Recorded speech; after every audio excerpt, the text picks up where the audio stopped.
Hi, guys. Hi, FarQ. Hi, Jim. Hi, MJ.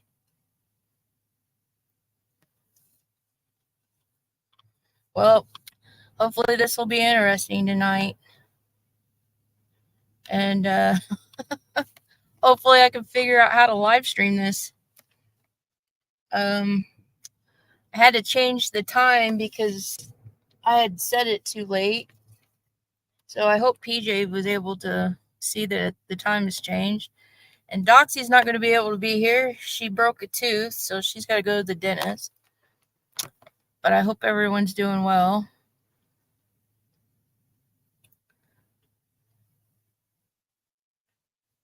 Yeah, I definitely would not want to be Kamala Harris right now, getting ready for this debate.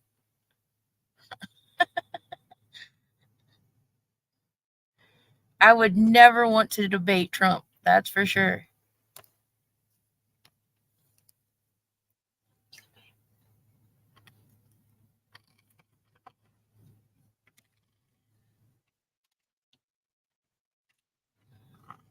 Sorry, guys. Trying to figure out what I'm doing here. Let's see.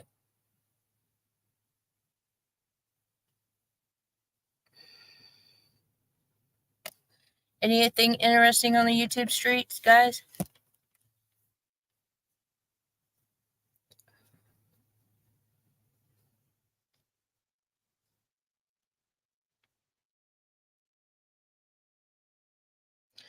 I saw where old Bullhorn Betty was in court again today.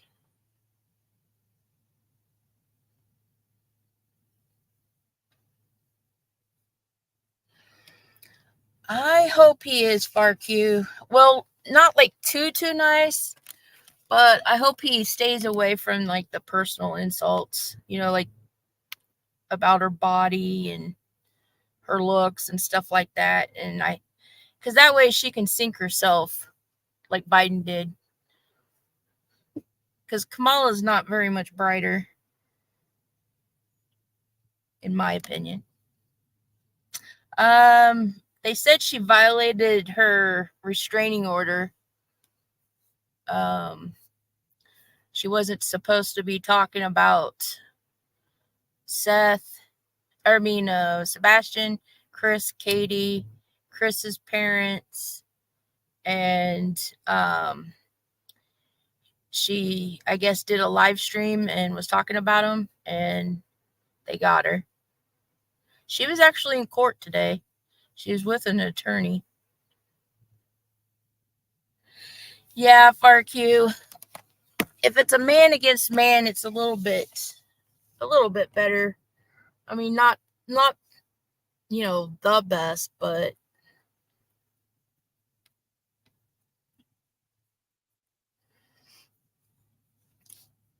hi, Wilma. Yeah, Jim. So this is a presidential debate. It's probably, I can't remember if they've scheduled another one or not, but it's with Kamala Harris and Trump, and we're hoping for a for a doozy here. Probably, Jim. I don't watch her. It just came up on my news feed or my Facebook, YouTube feed earlier, and I saw that she was in court. And I saw that Jay is for Justice is pushing the narrative that Seth's still in love with Katie. Roll my eyes.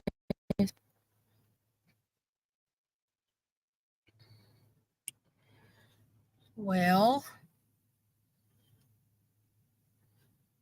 I summoned PJ. No, I texted her. I haven't heard anything though. Hopefully she realized I changed the time earlier.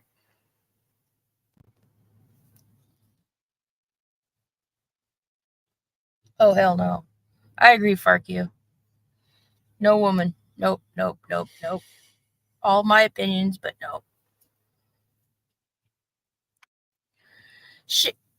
especially this woman, because she was put in charge of the southern border, and well, they let everyone in.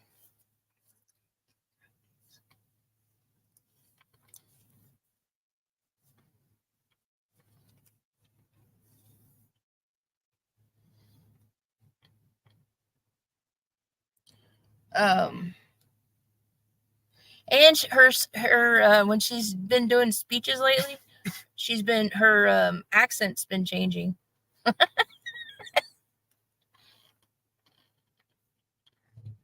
Hold on one second, guys.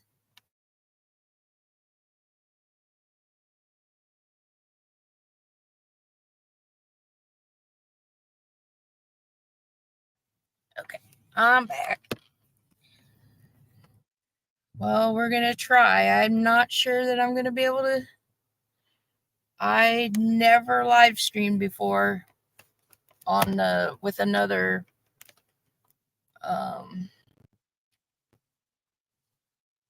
with a live stream going in my live stream. I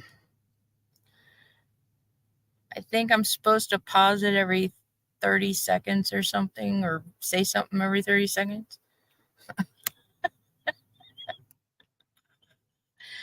So this might be just as interesting as maybe the debate itself, guys. Okay, I'm gonna see where they're at in here.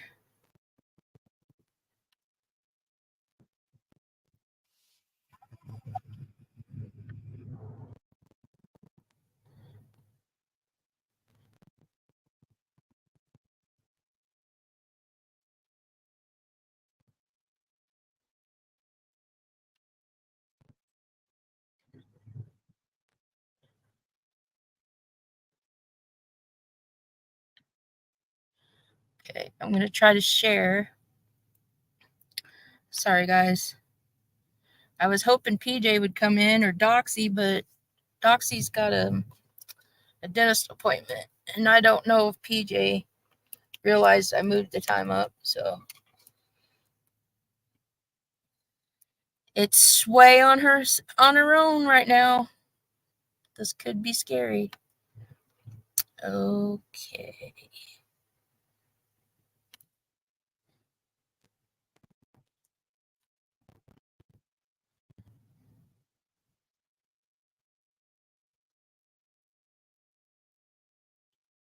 Let's see if we can get this to play.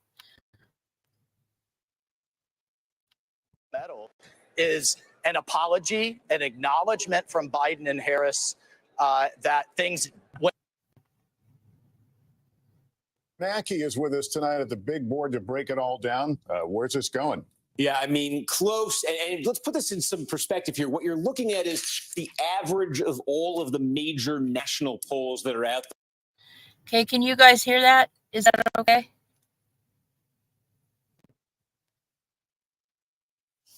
We still have a little bit of time.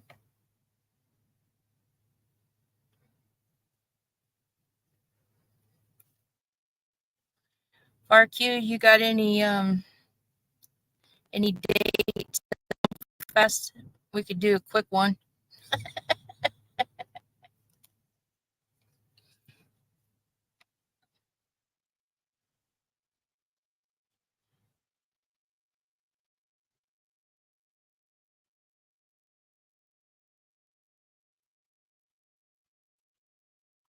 Might have. Oh, a quick one didn't sound right. A quick reading. Oh, shit. Let's see.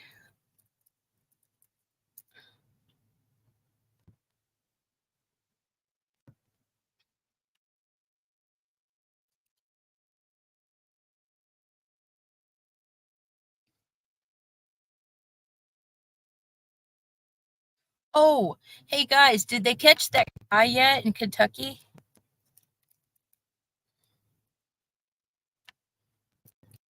Let's see. Joseph Couch.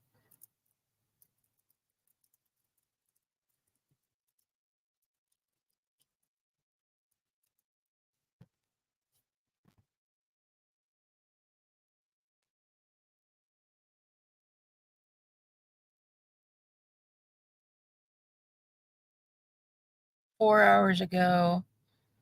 Says the search for Joseph Couch. So it looks like 4 hours ago they were still looking for him. Does anybody have a time on him? Like when? I think they said he sent a text. Let's see.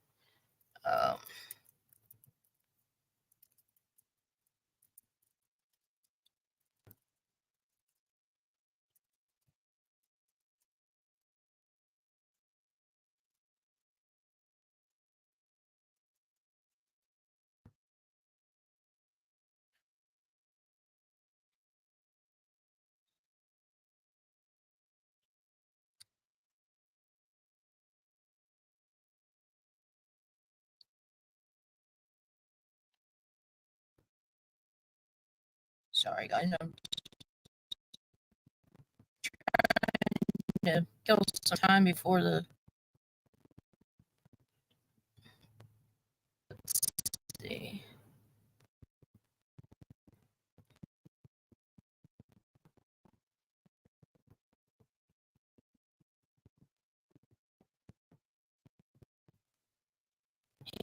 Actually.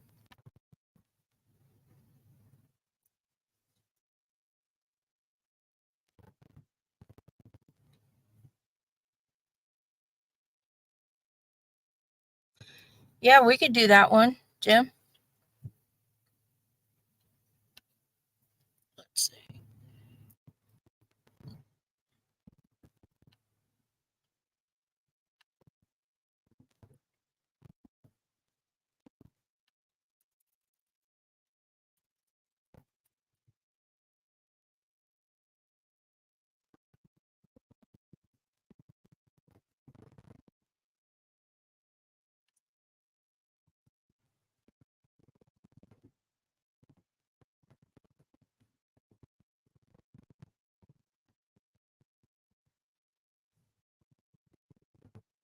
September 7th, 5. Okay, first report shot. And this was. Let's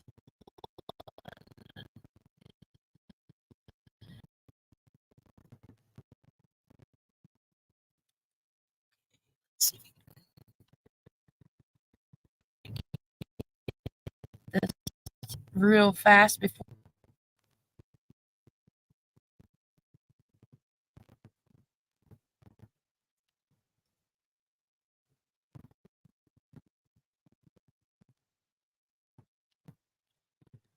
Okay.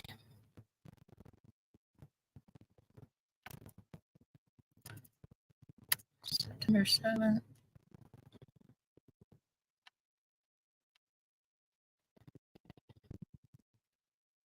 Like Brian Laundrie was when Dog the Bounty Hunter and Ernie Shell was telling everybody that they were following him on the Appalachian Trail, and Brian Laundrie was already dead.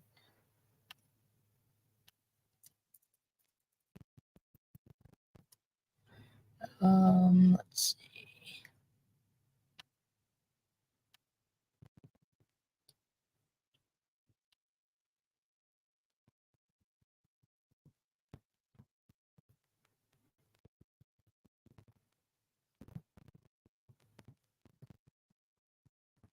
Ooh, crap. Okay.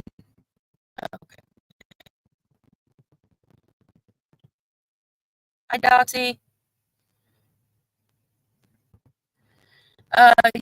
Yeah, either. I don't know if she saw that I had changed the time. Let's see if I can do this really fast. Let's see. We're a fast before we get switch over to bake.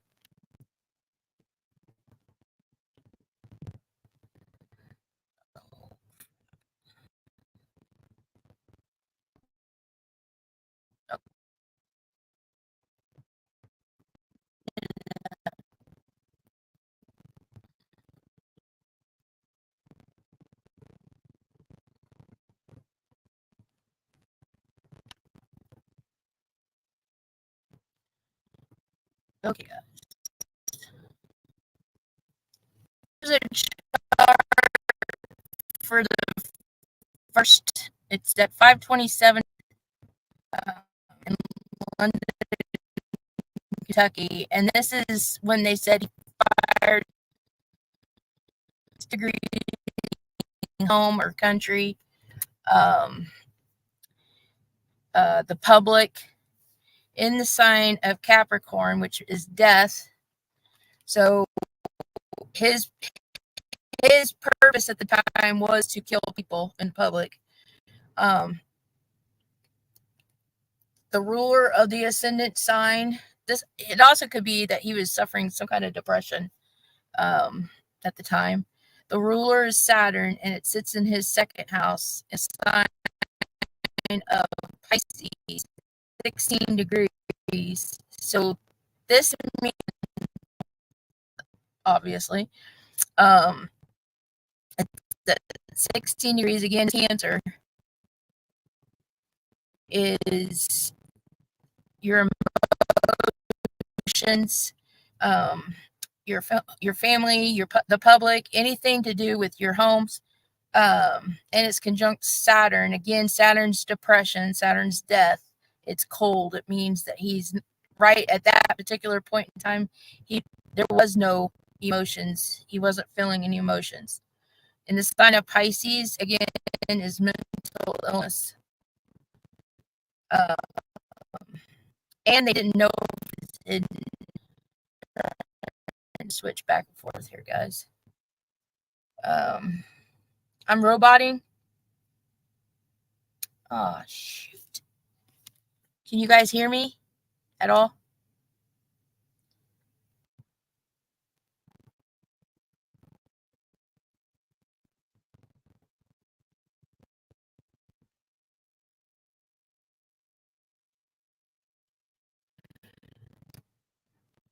Am I still roboting? Okay.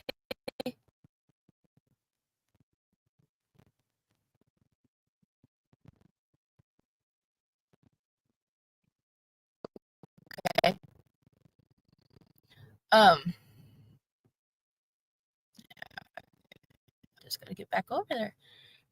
Okay, so I don't know what part you guys. This Saturn is in his second house. That's in Pisces, which is mental health. It's isolation, drugs, possibly. With Saturn there, it's mental health, it's depression, it's isolation again in sign of, or the 16th degree, which is Cancer. That's your mental health, your emotional. So there's something not right emotionally with him. It could be also that he's having problems at home. It's also the public. So of course he's trying to kill the people in the public. It's also conjunct Neptune. Again, Neptune is deceit,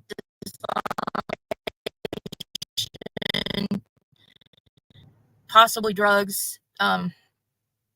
So he was being deceitful. Of course, he was hiding. People didn't know where exactly he was shooting from. At the 28th degree, again, Cancer. So this is all public. So he doesn't actually know why at the time, he wasn't really emotionally, he wasn't connected to the people he was shooting. He didn't have any clue. Like, there was no really reason for it. It's emotional. It's a breakdown. His co-ruler is Aquarius, meaning he's just randomly shooting at people. He doesn't know who he's shooting at. It's not a target. So the ruler of Aquarius is he was planning on just killing a bunch of people and then killing himself. And suicide, the Uranus and suicide is a home. So I almost bet you that he's still, I don't know, have they even heard from him? Do they even know he's still alive? Does anybody know?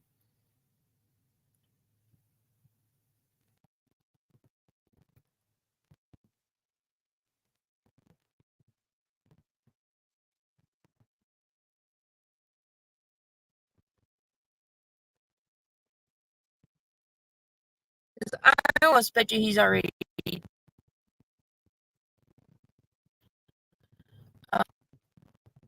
He's got Pluto sitting right on his ascendant sign, which is somebody that's mass shootings, mass death.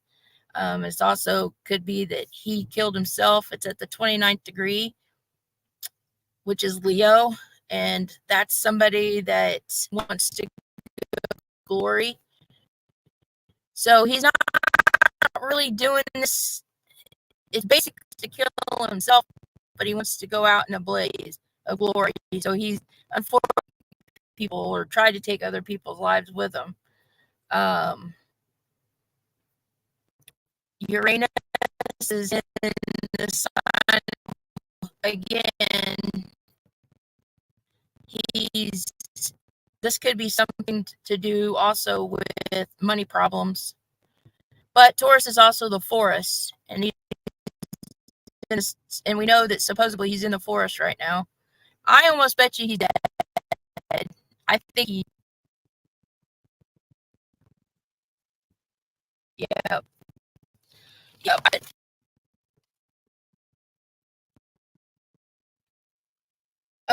Doxy, are you still in here? If I live stream the debate, do I have to pause it every 30 seconds, or how do I do that? Do you know? Where's PJ? PJ.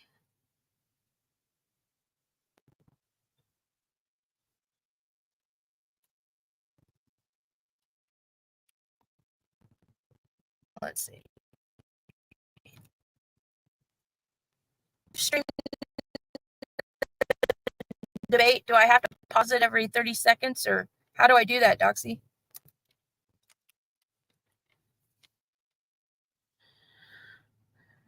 Okay, so let's see. So his other co-ruler in Aquarius is Saturn again, and Saturn is death. I don't think he's still alive. I really don't. Mercury is the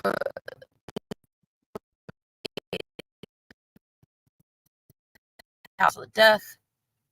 Mercury is the ruler of Virgo, and Mercury is in the 7th house at the 28th degree, again, Cancer. So he's in his home territory. He's in his surrounding area, his neighborhood. I don't think he's alive.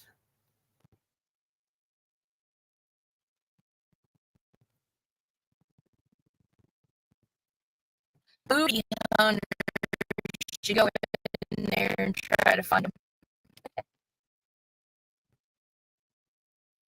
Do commentary every 30 seconds? Okay.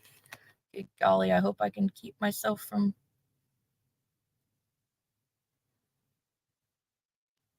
Yeah, I figured that far Q. I figured that as soon as he went in there that he probably shot himself.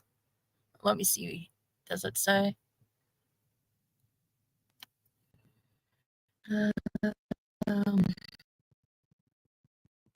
27 degrees. So that's Gemini. Gemini is your hands, your throat, or in the sign of Taurus. I don't know. If he had a rope, he may have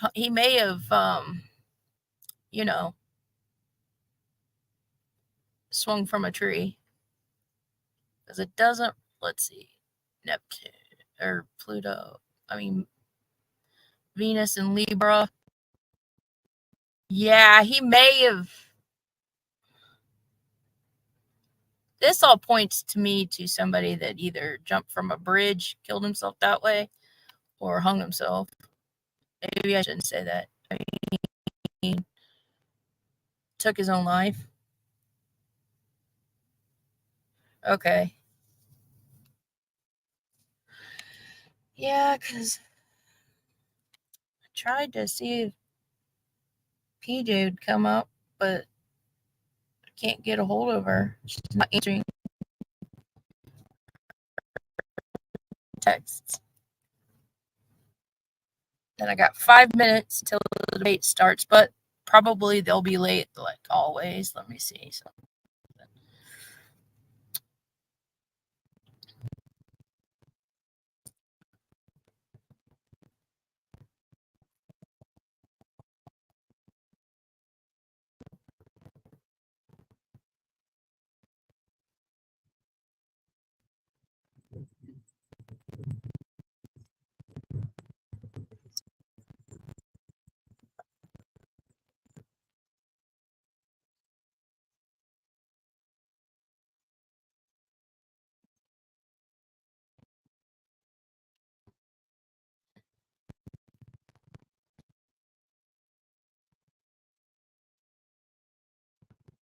Okay, so should I go to ABC News then?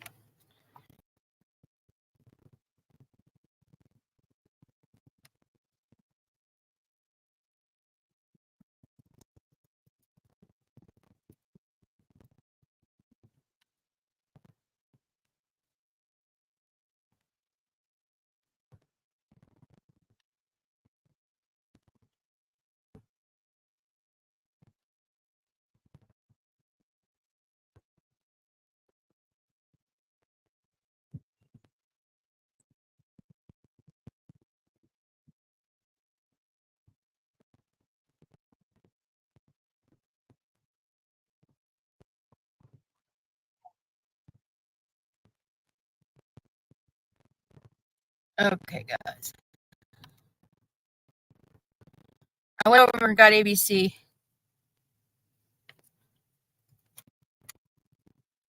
Okay, we got 2 minutes, less than 2 minutes before we'll switch over. Hopefully I'll remember to talk. Oh.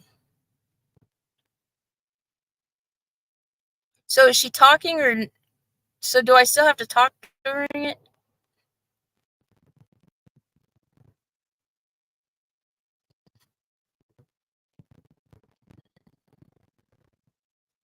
My audience tonight is all from out of the United States.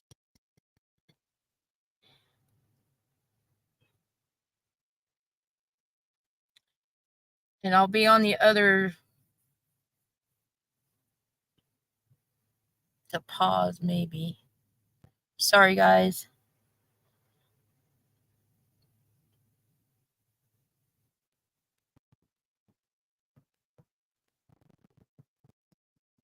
Okay.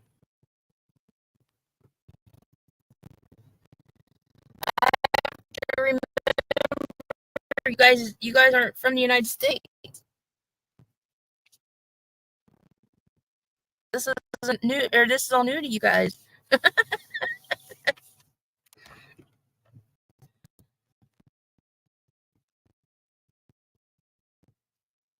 Okay.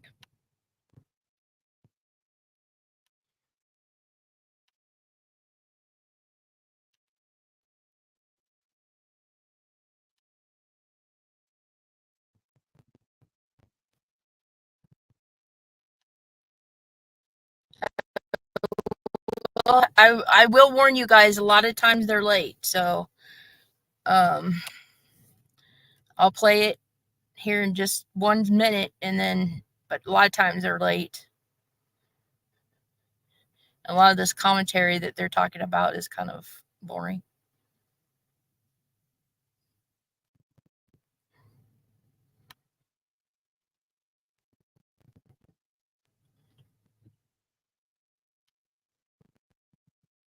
Role was in Afghanistan. So really, the spotlight is on Kamala Harris tonight because she played a role in the Biden administration. She wants to act like she's not an incumbent.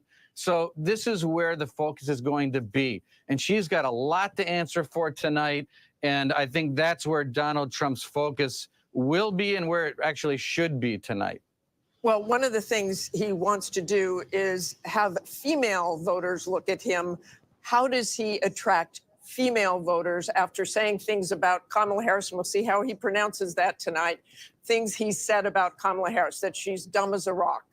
That's not really going to attract female voters, is it? Yeah, no, it won't. But I also think that just like he did in the first debate against Joe Biden, I think the formula here is to constantly tie Kamala Harris to the Biden administration, which is where Trump is winning against her on the economy, inflation, and all these other problems that we're having, and then sit back and let her talk. Let her. Hey guys, this is Rance Priebus. He was in the first administration. He used to be the head of the RNC, which is the Republican National Committee. He wasn't a real Trump supporter when Trump first got into office. I think the more that Trump's been firing up the Republican Party, he's kind of warmed up to Trump, but I don't know that he's a real big Trump supporter. And like he said, that Trump's best bet tonight is to leave all the personal insults out of it. Okay, I just wanted you guys to know who that was. Explain herself, her past positions, current positions. How does she feel about how Biden has done on the economy? How does she feel about the border? Well, then turn it over and let her talk. Okay, thanks so much for joining us tonight, Donna and Reince. We're all staying tuned. Can't wait. And I have to say, as we are just a couple of less than 2 minutes away, this is such an extraordinary moment, and especially, Rachel, when you consider that these two people that have been the center of our lives for the last 2 months have never met each other. Have never even met each other. And Harris said, if you got something to say it to my face. The question tonight, does Donald Trump actually go there? He's questioned her racial identity. He's questioned her intelligence as well. Or does he stick to the issues? Look, this is the largest audience they're likely going to have in this race. It will be interesting to see if Harris can make clear the stark choice before voters. And where does she decide to land her punches? She can punch hard. Can she do that while rising above the needling coming her way? But first and foremost, are we going to see a handshake when the two of them meet for the first time? We didn't back in 2016 when I did that debate. We'll stand by to see that tonight. But the first time, side to side, together. And I have my doubts that we're going to see that handshake, but what we are going to see is a spirited debate, and perhaps the most consequential general election debate we have ever seen, because almost certainly going to be the last one. So with the stakes so high, the presidential debate just moments away, we have the entire news division keeping an eye on everything. We are going to be fact-checking on our live blog. It's all going to be happening right here. The debate now just 10 seconds away, and we will be back with our post-game show as soon as it's over. We are going to toss it right now to David Muir and Lindsay Davis. Tonight, the high-stakes showdown here in Philadelphia between Vice President Kamala Harris and former President Donald Trump.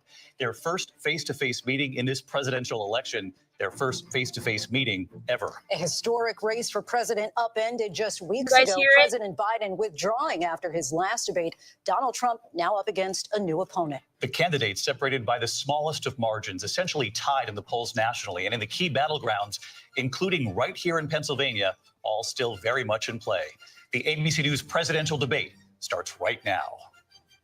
This is an ABC News special, the most consequential moment of this campaign. Kamala Harris. Together, we will chart a new way forward. Donald Trump. We will soon be a great nation again. Face to face, historic.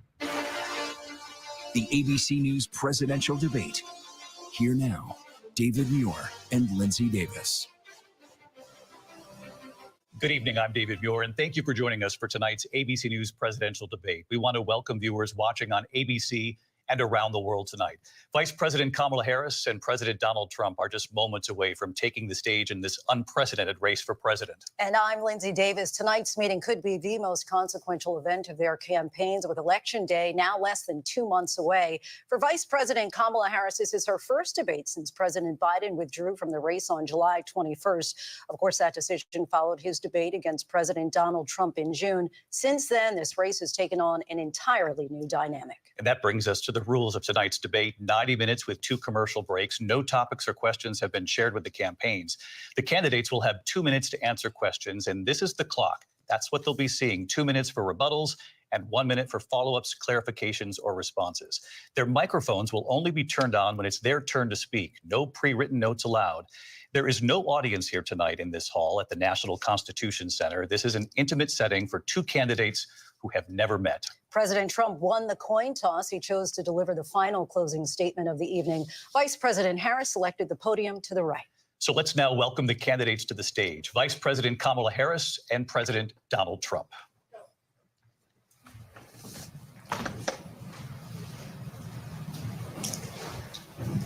Kamala Harris.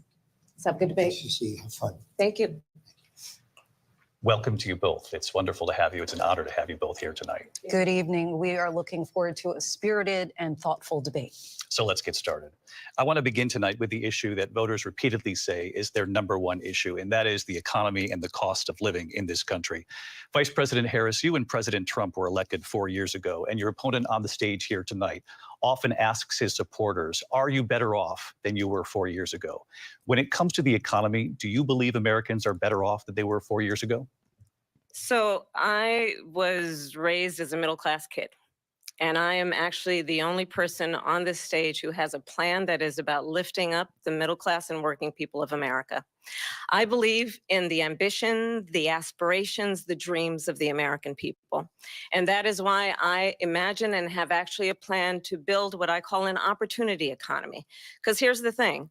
We know that we have a shortage of homes and housing, and the cost of housing is too expensive for far too many people.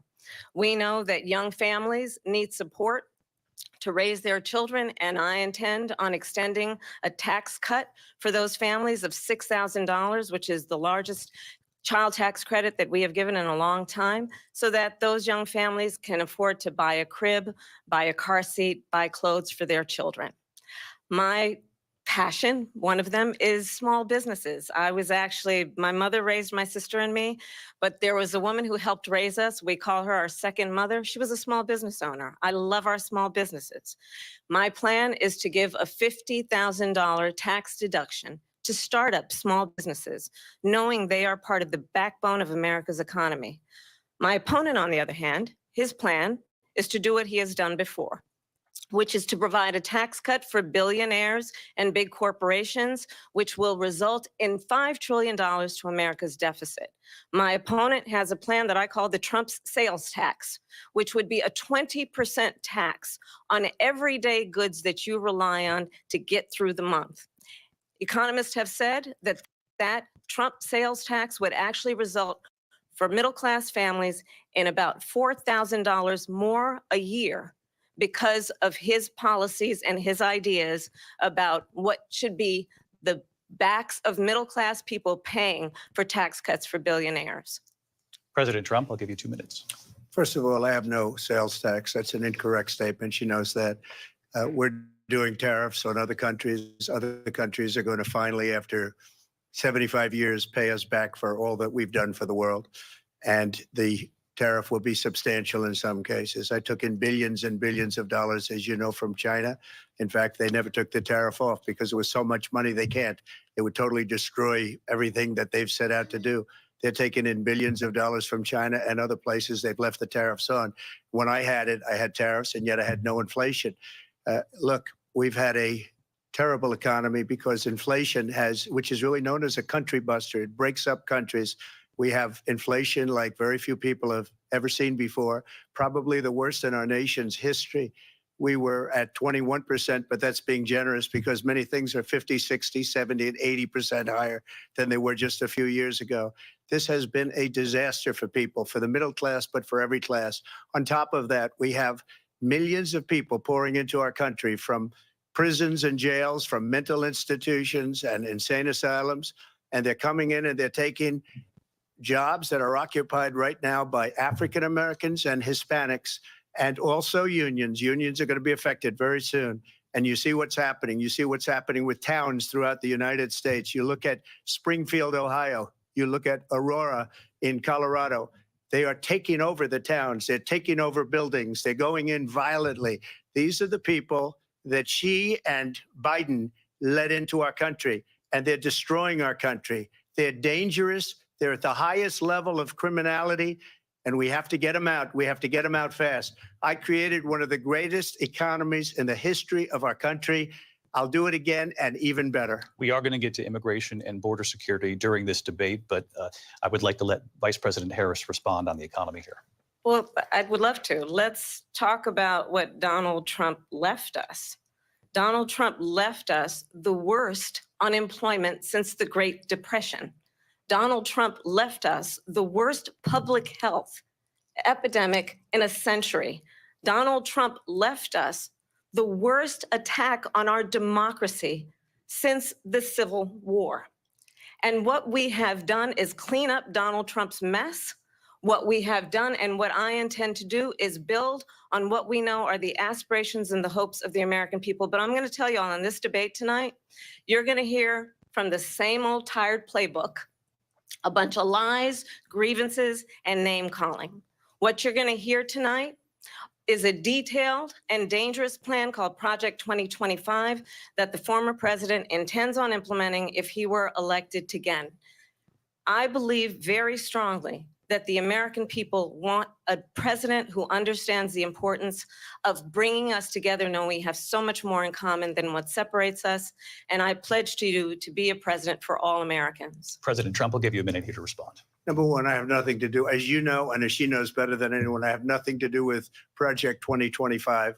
That's out there. I haven't read it. I don't want to read it purposely. I'm not going to read it. This was a group of people that got together. They came up with some ideas, I guess some good, some bad, but it makes no difference. I have nothing to do. Everybody knows I'm an open book. Everybody knows what I'm going to do. Cut taxes very substantially and create a great economy like I did before. We had the greatest economy. We got hit with a pandemic. And the pandemic was not since 1917, where 100 million people died, has there been anything like it. We did a phenomenal job with the pandemic. We handed them over a country where the economy and where the stock market was higher than it was before the pandemic came in. Nobody's ever seen anything like it. We made ventilators for the entire world. We got gowns, we got masks, we did things that nobody thought possible. And people give me credit for rebuilding the military. They give me credit for a lot of things, but not enough credit for the great job we did with the pandemic. But the only jobs they got were bounce back jobs. These were jobs bounced back, and it bounced back and it went to their benefit.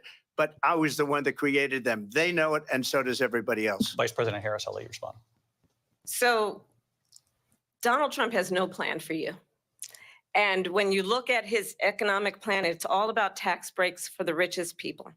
I am offering what I describe as an opportunity economy, and the best economists in our country, if not the world, have reviewed our relative plans for the future of America.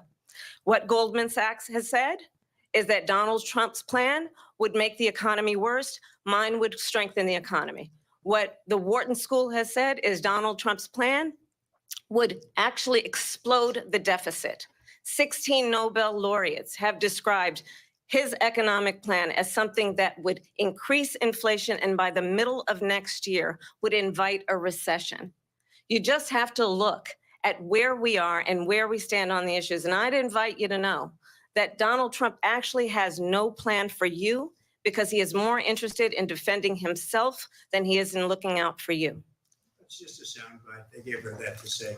Look, I went to the Wharton School of Finance, and many of those professors, the top professors, think my plan is a brilliant plan. It's a great plan. It's a plan that's going to bring up our worth, our value as a country. It's going to make people want to be able to go and work and create jobs and create a lot of good, solid money for our country. And just to finish off, she doesn't have a plan. She copied Biden's plan, and it's like 4 sentences, like run, spot, run.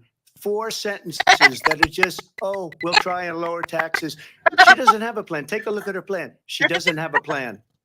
Mr. President, I do want to drill down on something you both brought up. The vice president brought up your tariffs. You responded, and let's drill down on this because your plan is what she calls is essentially a national sales tax. Your proposal calls for tariffs, as you pointed out here, on foreign imports across the board. You recently said that you might double your plan, imposing tariffs up to 20% on goods coming into this country. As you know, many economists say that with tariffs at that level, costs are then passed on to the consumer. Vice President Harris has argued it'll mean higher prices on gas, food, clothing, medication, arguing it costs the typical family nearly $4,000 a year. Do you believe Americans can afford higher prices because of tariffs? They're not going to have higher prices. What's going to have and who's going to have higher prices is China and all of the countries that have been ripping us off for years. I was the only president ever. China was paying us hundreds of billions of dollars, and so were other countries. And, you know, if she doesn't like them, they should have gone out and they should have immediately cut the tariffs. But those tariffs are there 3.5 years now under their administration. We are going to take in billions of dollars, hundreds of billions of dollars. I had no inflation, virtually no inflation. They had the highest inflation perhaps in the history of our country, because I've never seen a worse period of time. People can't go out and buy cereal or bacon or eggs or anything else. The people of our country are absolutely dying with what they've done. They've destroyed the economy. And all you have to do is look at a poll. The polls say 80 and 85 and even 90% that the Trump economy was great, that their economy was terrible. Vice President Harris, I do want to ask for your response. And you heard what the president said there, because the Biden administration did keep a number of the Trump tariffs in place. So how do you respond? Well, let's be clear that the Trump administration resulted in a trade deficit, one of the highest we've ever seen in the history of America. He invited trade wars. You want to talk about his deal with China? What he ended up doing is, under Donald Trump's presidency, he ended up selling American chips to China to help them improve and modernize their military, basically sold us out, when a policy about China should be in making sure the United States of America wins the competition for the 21st century, which means focusing on the details of what that requires, focusing on relationships with our allies, focusing on investing in American-based technology so that we win the race on AI, on quantum computing, focusing on what we need to do to support America's workforce so that we don't end up having on the short end of the stick in terms of workers' rights. But what Donald Trump did, let's talk about this, with COVID, is he actually thanked President Xi for what he did during COVID. Look at his tweet. Thank you, President Xi, exclamation point, when we know that Xi was responsible for lacking and not giving us transparency about the origins of COVID. President Trump, I'll let you respond. First of all, they bought their chips from Taiwan. We hardly make chips anymore because of philosophies like they have and policies like they have. I don't say her because she has no policy. Everything that she believed 3 years ago and 4 years ago is out the window. She's going to my philosophy now. In fact, I was going to send her a MAGA hat. She's gone to my philosophy. But if she ever got elected, she'd change it. And it will be the end of our country. She's a Marxist. Everybody knows she's a Marxist. Her father's a Marxist professor in economics, and he taught her well. But when you look at what she's done to our country, and when you look at these millions and millions of people that are pouring into our country monthly, where it's, I believe, 21 million people, not the 15 that people say, and I think it's a lot higher than the 21. That's bigger than New York State pouring in. And just look at what they're doing to our country. They're criminals. Many of these people coming in are criminals. And that's bad for our economy, too. You know, you mentioned before, we'll talk about immigration later. Well, bad immigration is the worst thing that can happen to our economy. They have, and she has, destroyed our country with policy that's insane. Almost policy that you'd say they have to hate our country. President Trump, thank you. Lindsay? I want to turn to the issue of abortion. President Trump, you've often touted that you were able to kill Roe v. Wade. Last year, you said that you were proud to be the most pro-life president in American history. Then last month, you said that your administration would be great for women and their reproductive rights. In your home state of Florida, you surprised many with regard to your 6-week abortion ban, because you initially had said that it was too short. And you said, quote, I'm going to be voting that we need more than 6 weeks. But then the very next day, you reversed course and said you would vote to support the 6-week ban. Vice President Harris says that women shouldn't trust you on the issue of abortion because you've changed your position so many times. Therefore, why should they trust you? Well, the reason I'm doing that vote is because the plan is, as you know, the vote is, they have abortion in the 9th month. They even have, and you can look at the governor of West Virginia, the previous governor of West Virginia, not the current governor, who's doing an excellent job, but the governor before, He said the baby will be born and we will decide what to do with the baby. In other words, we'll execute the baby. And that's why I did that, because that predominates, because they're radical. The Democrats are radical in that. And her vice presidential pick, which I think was a horrible pick, by the way, for our country, because he is really out of it. But her vice presidential pick says abortion in the 9th month is absolutely fine. He also says execution after birth. It's execution, no longer abortion, because the baby is born, is okay.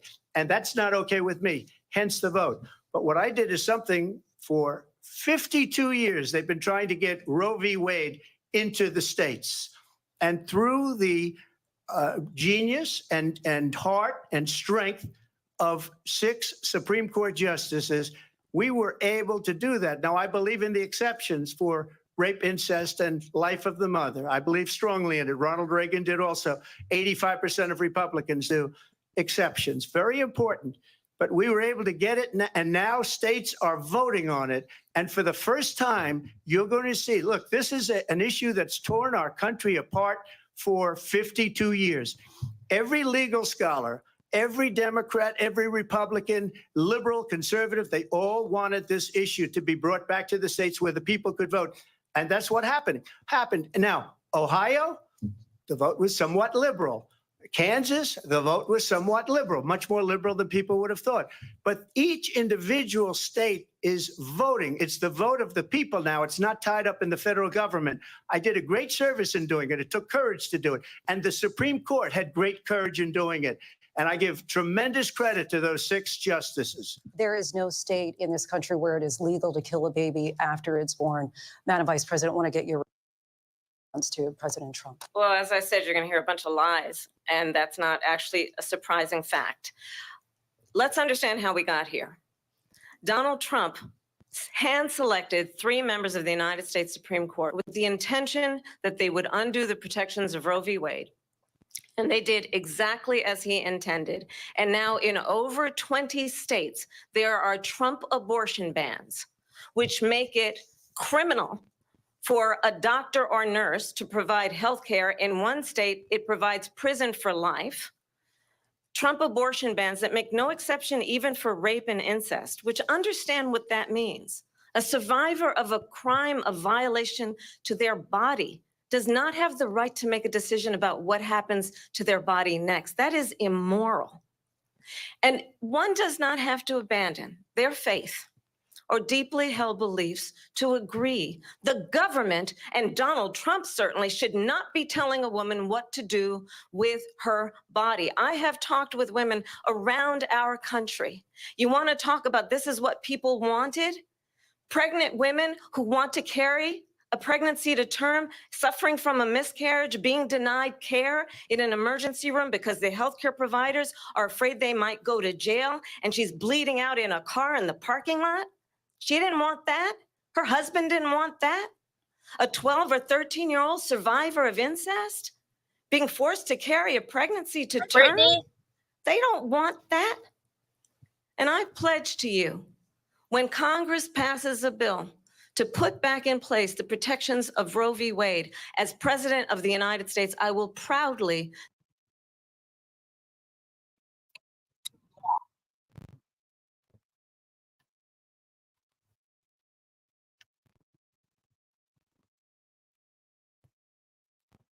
would be monitoring your pregnancies, your miscarriages.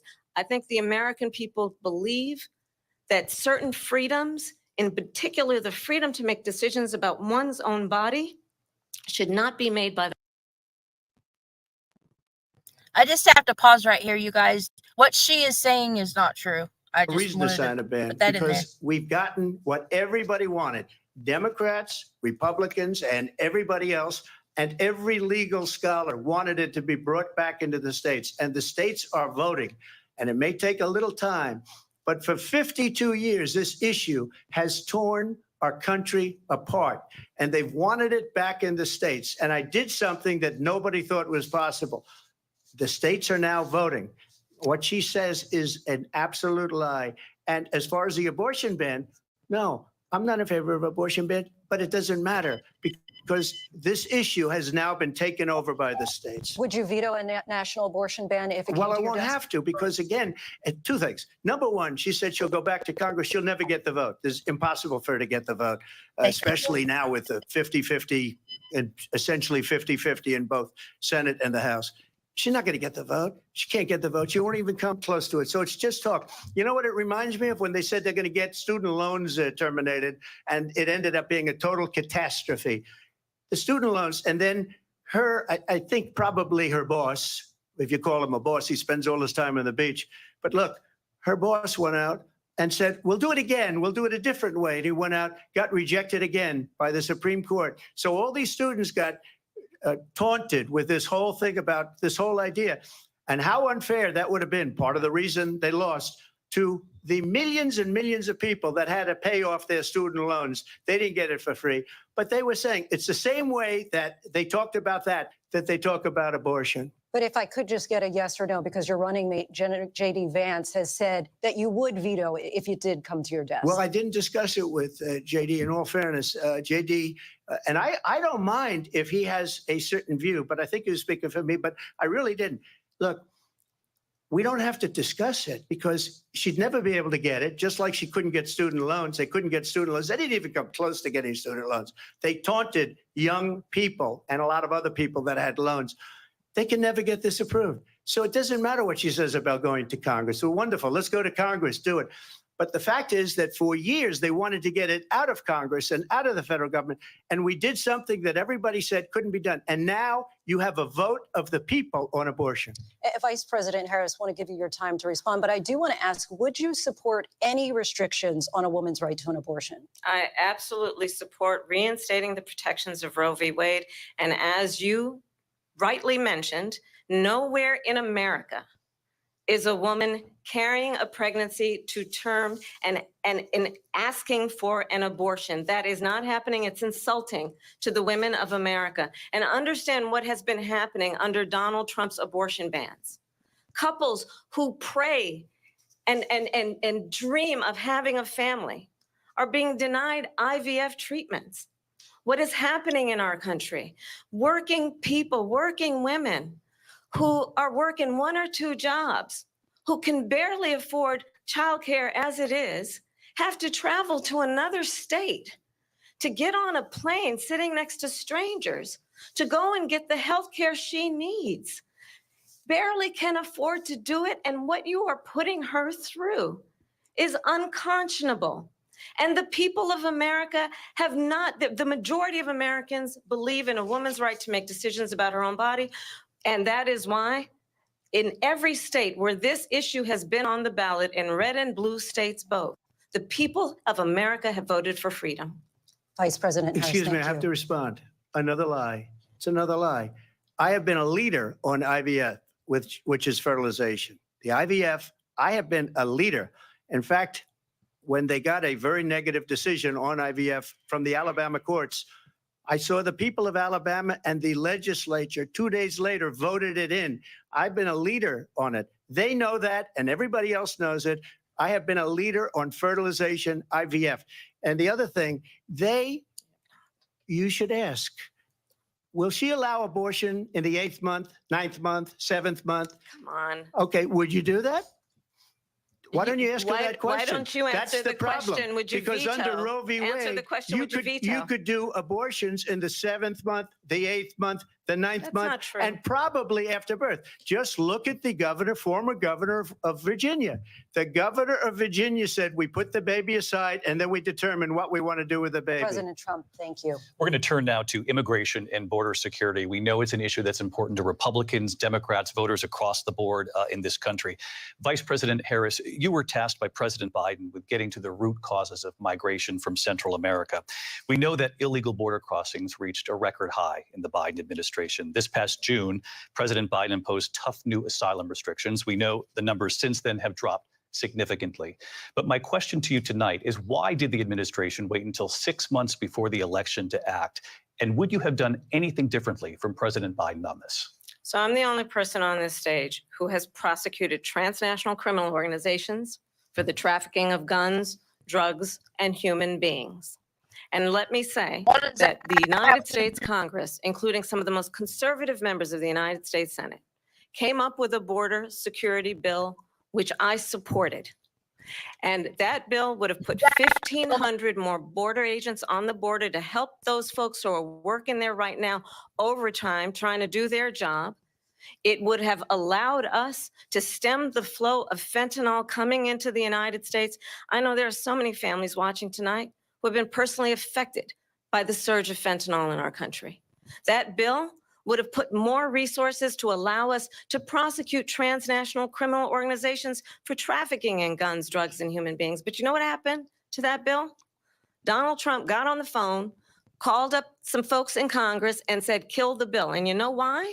Because he'd prefer to run on a problem instead of fixing a problem. And understand, this comes at a time where the people of our country actually need a leader who engages in solutions, who actually addresses the problems at hand. But what we have in the former president is someone who would prefer to run on a problem instead of fixing a problem. And I'll tell you something, he's going to talk about immigration a lot tonight, even when it's not the subject that is being raised.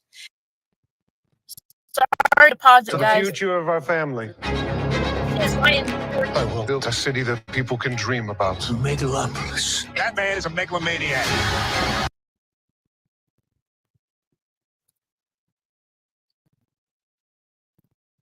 Did I lose it?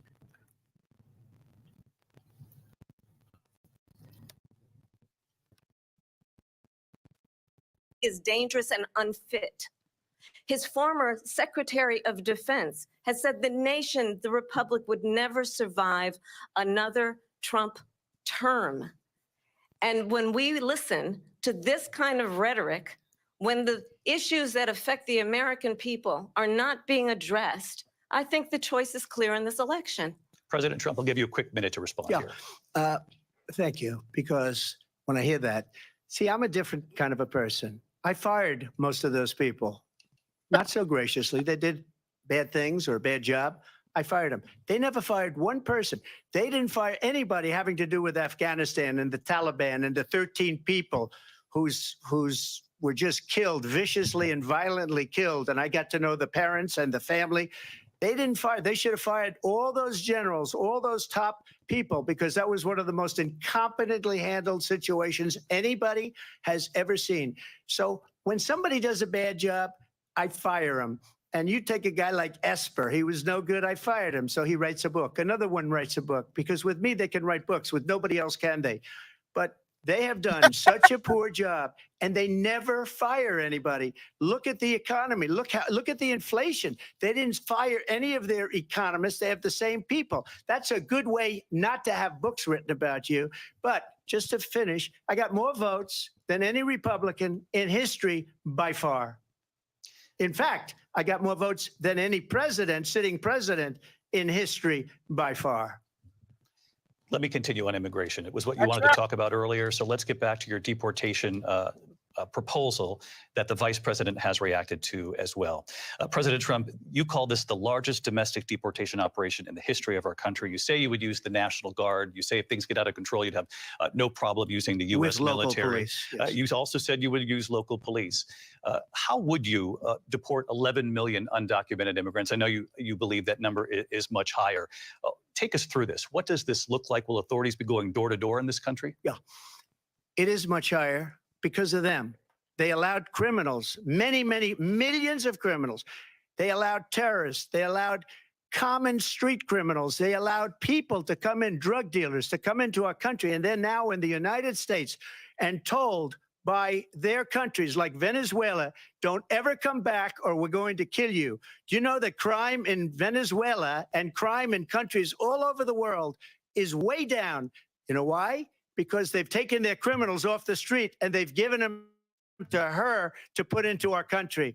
And this will be one of the greatest mistakes in history for them to allow. And I think they probably did it because they think they're going to get votes, but it's not worth it, because they're destroying the fabric of our country by what they've done. There's never been anything done like this at all. They've destroyed the fabric of our country. Millions of people let in, and all over the world, Crime is down all over the world except here. Crime here is up and through the roof, despite their fraudulent statements that they made.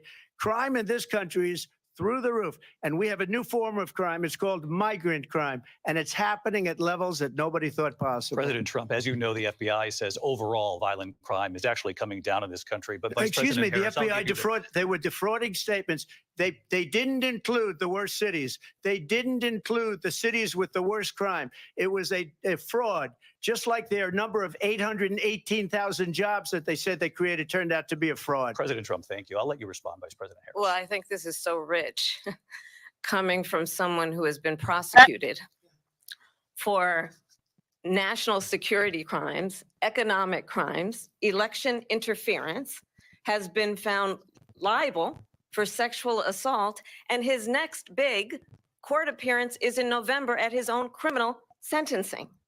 And let's be clear where each person stands on the issue of what is important about respect for the rule of law and respect for law enforcement.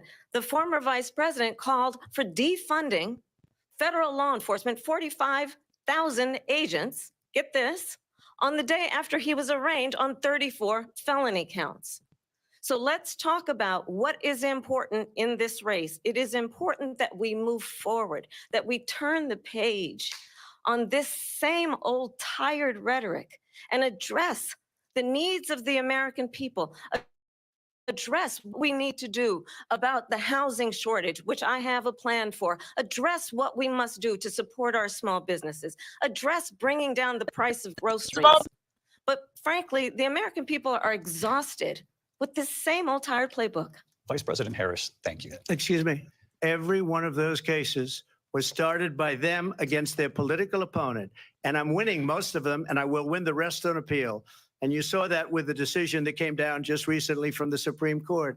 I'm winning most of them. But those are cases, it's called weaponization. Never happened in this country. They weaponized the Justice Department. Every one of those cases was involved with the DOJ, from Atlanta and Fani Willis to the Attorney General of New York and the DA in New York. Every one of those cases. And then they say, oh, he's a criminal. They're the ones that made them go after me. By the way, Joe Biden was found essentially guilty on the documents case. And what happened in my documents case? They said, oh, that's the toughest of them all.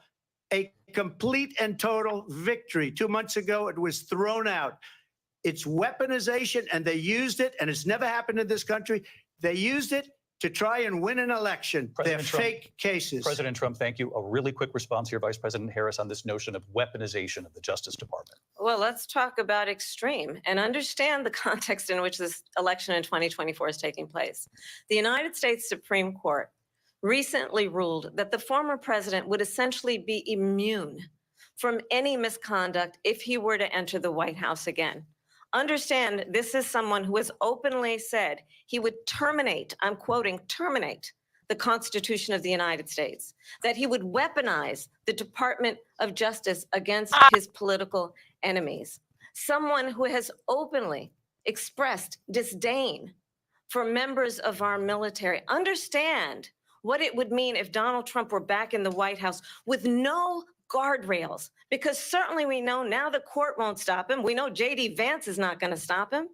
It's up to the American people Vice President to stop Harris, him. thank you. Lindsay? Vice President Harris, in your last run for president. This is the one that weaponized, not me. She weaponized. I probably took a bullet to the head because of the things that they say about me. They talk about democracy. I'm a threat to democracy. They're the threat to democracy with a fake Russia investigation We do have a lot to that get. went nowhere. We have a lot to get to. Lindsay? Vice President Harris, in your last run for president, you said you wanted to ban fracking. Now you don't. You wanted mandatory government buyback programs for assault weapons. Now your campaign says you don't. You supported decriminalizing border crossings. Now you're taking a harder line. I know you say that your values have not changed. So then why have so many of your policy positions changed? So my values have not changed, and I'm going to discuss every one of the, at least every point that you've made. But in particular, let's talk about fracking because we're here in Pennsylvania. I made that very clear in 2020. I will not ban fracking. I have not banned fracking as Vice President of the United States. And in fact, I was the tie-breaking vote on the Inflation Reduction Act, which opened new leases for fracking. My position is that we have got to invest in diverse sources of energy so we reduce our reliance on foreign oil. We have had the largest increase in domestic oil production in history because of an approach that recognizes that we cannot over-rely on foreign oil. As it relates to my values, let me tell you, I grew up a middle-class kid raised by a hardworking mother who worked and saved and was able to buy our first home when I was a teenager. The values I bring to the importance of home ownership, knowing not everybody got handed $400 million on a silver platter and then filed bankruptcy 6 times, is a value that I bring to my work, to say we are going to work with the private sector and home builders to increase 3 million homes, increase by 3 million homes by the end of my first term. My work that is related to having a friend when I was in high school who was sexually assaulted by her stepfather. And my focus then on protecting women and children from violent crime is based on a value that is deeply grounded in the importance of standing up for those who are most vulnerable. My work that is about protecting Social Security and Medicare is based on long-standing work that I have done, protecting seniors from scams. My values have not changed. And what is important is that there is a president who actually brings values and a perspective that is about lifting people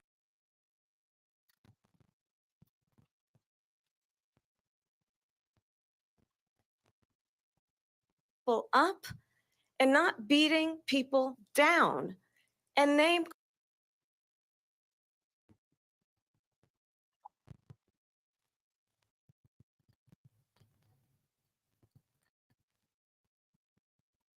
calling. The true measure of the leader is the leader who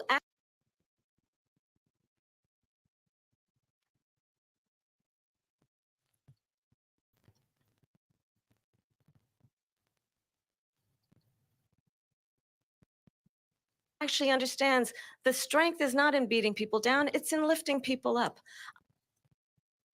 I intend to be that president.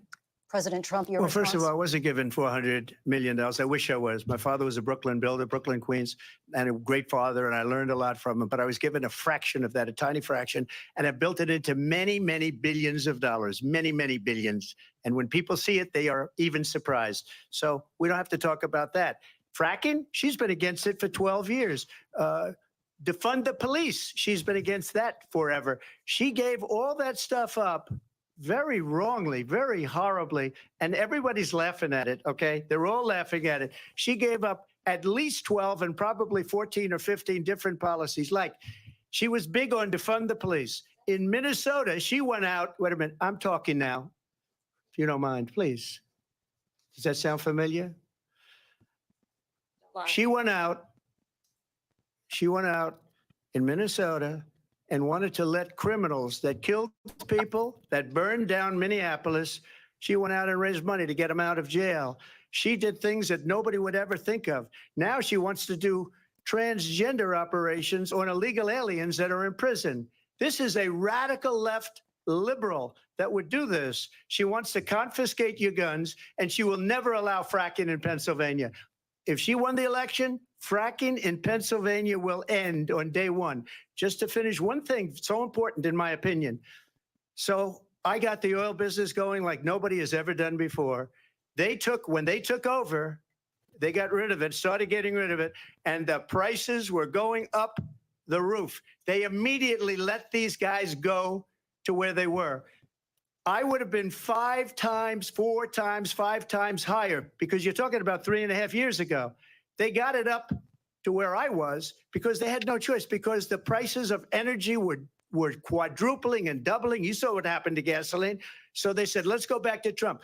But if she won the election, the day after that election, they'll go back to destroying our country, and oil will be dead. Fossil fuel will be dead. We'll go back to windmills, and we'll go back to solar, where they need a whole desert to get some energy to come out. You ever see a solar plant? By the way, I'm a big fan of solar, but they take 400, 500 acres of desert President soil. Trump, we have a These lot are of not good issues things that we for the have to get environment, to. as We're she out of time. understands. Thank you.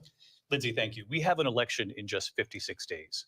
And I want to talk about the peaceful transfer of power, which, of course, we all know is a cornerstone of our democracy, and the role of a president in a moment of crisis. Mr. President, on January 6th, you told your supporters to march to the Capitol. You said you would be right there with them. The country and the world saw what played out at the Capitol that day, the officers coming under attack. Aides in the West Wing say you watched it unfold on television off the Oval Office. You did send out tweets, but it was more than 2 hours before you sent out that video message telling your supporters to go home. Is there anything you regret about what you did on that day? You just said a thing that isn't covered. Peacefully and patriotically, I said during my speech, not later on. Peacefully and patriotically. And nobody on the other side was killed. Ashley Babbitt was shot by an out-of-control police officer that should have never, ever shot her. It's a disgrace.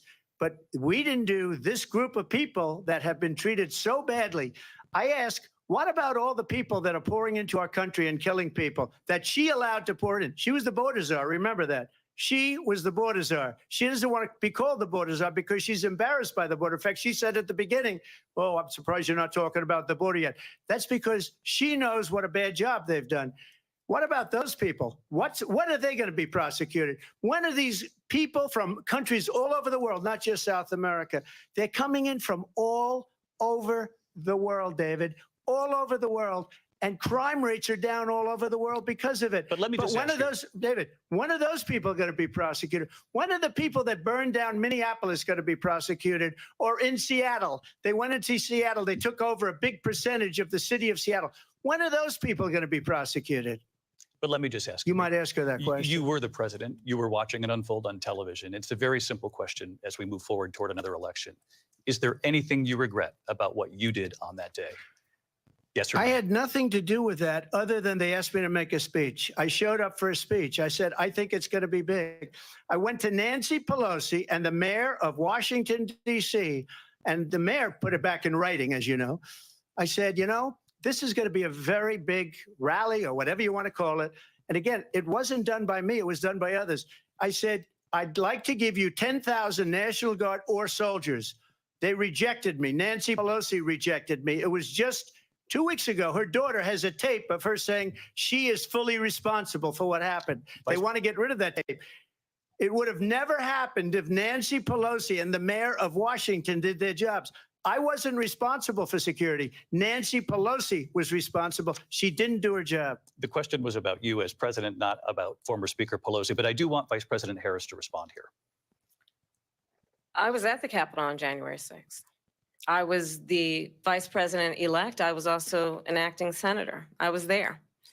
And on that day, the president of the United States incited a violent mob to attack our nation's capital, to desecrate our nation.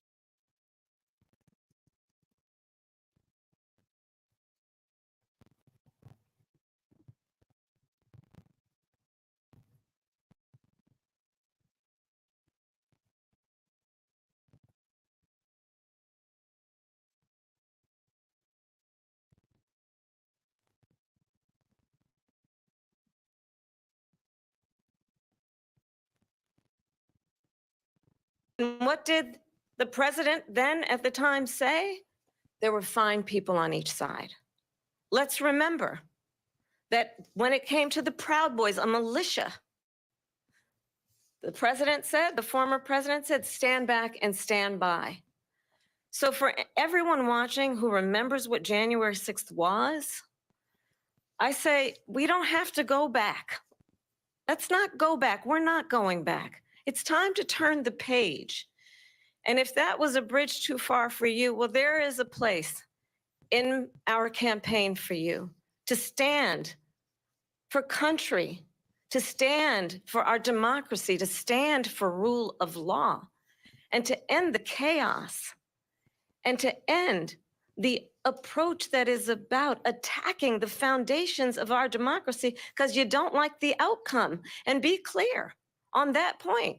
Donald Trump, the candidate, has said in this election there will be a bloodbath if this and the outcome of this election is not to his liking. Let's turn the page on this. Let's not go back. Let's chart a course for the future and not go backwards to the past. Let me just follow up here.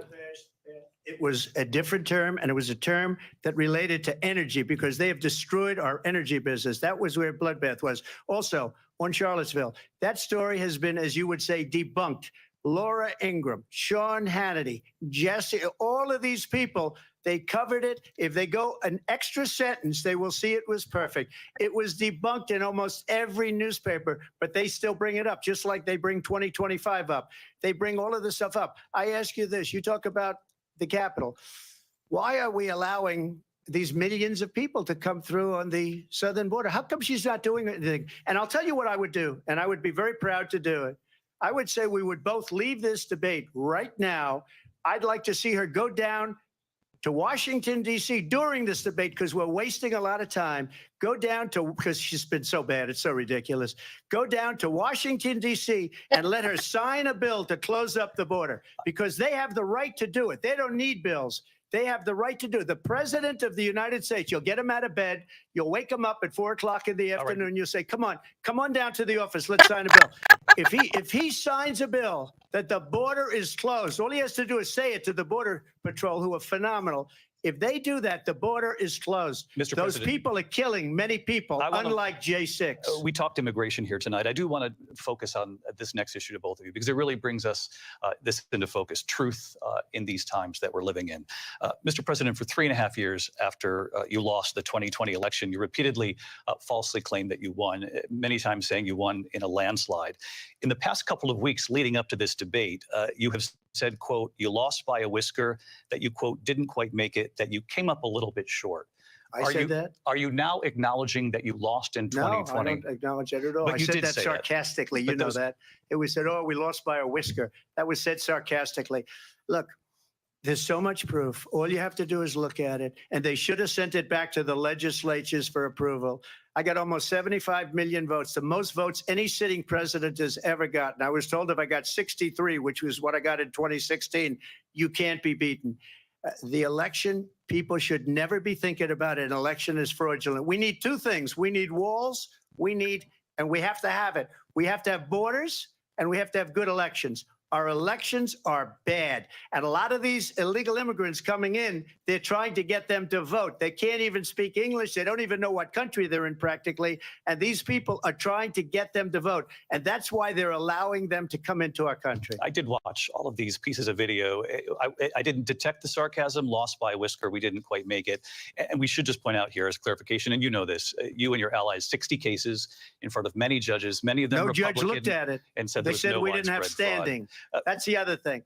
They said we didn't have standing, a technicality. Can you imagine a system where a person in an election doesn't have standing? The president of the United States doesn't have standing. That's how we lost. If you look at the facts, and I'd love to have you'll do a special on it. I'll show you Georgia, and I'll show you Wisconsin, and I'll show you Pennsylvania, and I'll show you. We have so many facts and statistics, but you know what? That doesn't matter. Because we have to solve the problem that we have right now. That's old news. And the problem that we have right now is we have a nation in decline, and they have put it into decline.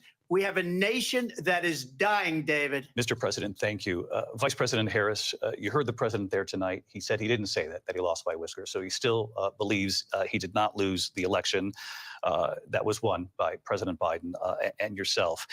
But I do want to ask you about something that's come up in the last couple of days. This was a post from President Trump about this upcoming election just weeks away. He said, when I win, those people who cheated, and then he lists donors, voters, election officials, he says will be prosecuted to the fullest extent of the law, which will include long-term prison sentences. One of your campaign's top lawyers responded saying, we won't let Donald Trump intimidate us. We won't let him suppress the vote. Is that what you believe he's trying to do here? Donald Trump was fired by 81 million people. So let's be clear about that. And clearly he is having a very difficult time processing that. But we cannot afford to have a president of the United States who attempts, as he did in the past, to upend the will of the voters in a free and fair election. And I'm going to tell you that I have traveled the world as Vice President of the United States, and world leaders are laughing at Donald Trump. I have talked with military leaders, some of whom worked with you, and they say you're a disgrace. And when you then talk in this way in a presidential debate and deny what over and over again are court cases you have lost because you did, in fact, lose that election, it leads one to believe that perhaps we do not have in the candidate to my right the temperament or the ability to not be confused about fact. That's deeply troubling, and the American people deserve better. I'll give you 1 minute to respond, Mr. President. Let me just say about world leaders. Viktor Orban, one of the most respected men, they call him a strong man. He's a tough person, smart. Prime Minister of Hungary. They said, why is the whole world blowing up? 3 years ago, it wasn't. Why is it blowing up? He said, because you need Trump back as president. They were afraid of him. China was afraid, and I don't like to use the word afraid, but I'm just quoting him. China was afraid of him. North Korea was afraid of him. Look at what's going on with North Korea, by the way. He said Russia was afraid of him. I ended the Nord Stream 2 pipeline, and Biden put it back on day one, but he ended the XL pipeline. The XL pipeline in our country, he ended that. But he let the Russians build a pipeline going all over Europe and heading into Germany, the biggest pipeline in the world. Look, Viktor Orban said it. He said the most respected, most feared person is Donald Trump. We had no problems when Trump was president, but when this weak, pathetic man that you saw at a debate just a few months ago, that if he weren't in that debate, he'd be running instead of her. She got no votes. He got 14 million votes. What you did, you talk about a threat to democracy. He got 14 million votes, and they threw him out of office. And you know what? I'll give you a little secret. He hates her. He can't stand her. But he got 14 million votes. They threw him out. She got 0 votes. And when she ran, she was the first one to leave because she failed. And now she's running. I don't understand it, but I'm okay with it because your time is I up. think we're Thank going to you. do very well. We've got a lot more to get to. Turning now Yes. to the Israel-Hamas war and the hostages who are still being held, Americans among them. Vice President Harris, in December, you said, quote, Israel has a right to defend itself, but you added, quote, it matters how, saying international humanitarian law must be respected. Israel must do more to protect innocent civilians. You said that 9 months ago. Now an estimated 40,000 Palestinians are dead. Nearly 100 hostages remain. Just last week, Prime Minister Benjamin Netanyahu said there's not a deal in the making. President Biden has not been able to break through the stalemate. How would you do it? Well, let's understand how we got here. On October 7, Hamas, a terrorist organization, slaughtered 1,200 Israelis. Many of them young people who were simply attending a concert. Women were horribly raped. And so absolutely, I said then, I say now, Israel has a right to defend itself. We would. And how it does so matters, because it is also true, far too many innocent Palestinians have been killed. Children, mothers. What we know is that this war must end. It must end immediately, and the way it will end is we need a ceasefire deal and we need the hostages out. And so we will continue to work around the clock on that. Work around the clock, also understanding that we must chart a course for a two-state solution. And in that solution, there must be security for the Israeli people and Israel, and in equal measure for the Palestinians. But the one thing I will assure you always, I will always give Israel the ability to defend itself, in particular as it relates to Iran and any threat that Iran and its proxies pose to Israel. But we must have a two-state solution where we can rebuild Gaza, where the Palestinians have security, self-determination, and the dignity they so rightly deserve. President Trump, how would you negotiate with Netanyahu and also Hamas in order to get the hostages out and prevent the killing of more innocent civilians in Gaza? If I were president, it would have never started. If I were president, Russia would have never, ever, I know Putin very well, he would have never, and there was no threat of it either, by the way, for 4 years, have gone into Ukraine and killed millions of people when you add it up, far worse than people understand what's going on over there. But when she mentions about Israel, all of a sudden, She hates Israel. She wouldn't even meet with Netanyahu when he went to Congress to make a very important speech. She refused to be there because she was at a sorority party of hers. She wanted to go to the sorority party. She hates Israel. If she's president, I believe that Israel will not exist within 2 years from now. And I've been pretty good at predictions, and I hope I'm wrong about that one. She hates Israel. At the same time, in her own way, she hates the Arab population because the whole place is going to get blown up. Arabs, Jewish people, Israel will be gone. It would have never happened. Iran was broke under Donald Trump. Now Iran has $300 billion because they took off all the sanctions that I had. Iran had no money for Hamas or Hezbollah or any of the 28 different spheres of terror. And they are spheres of terror, horrible terror. They had no money.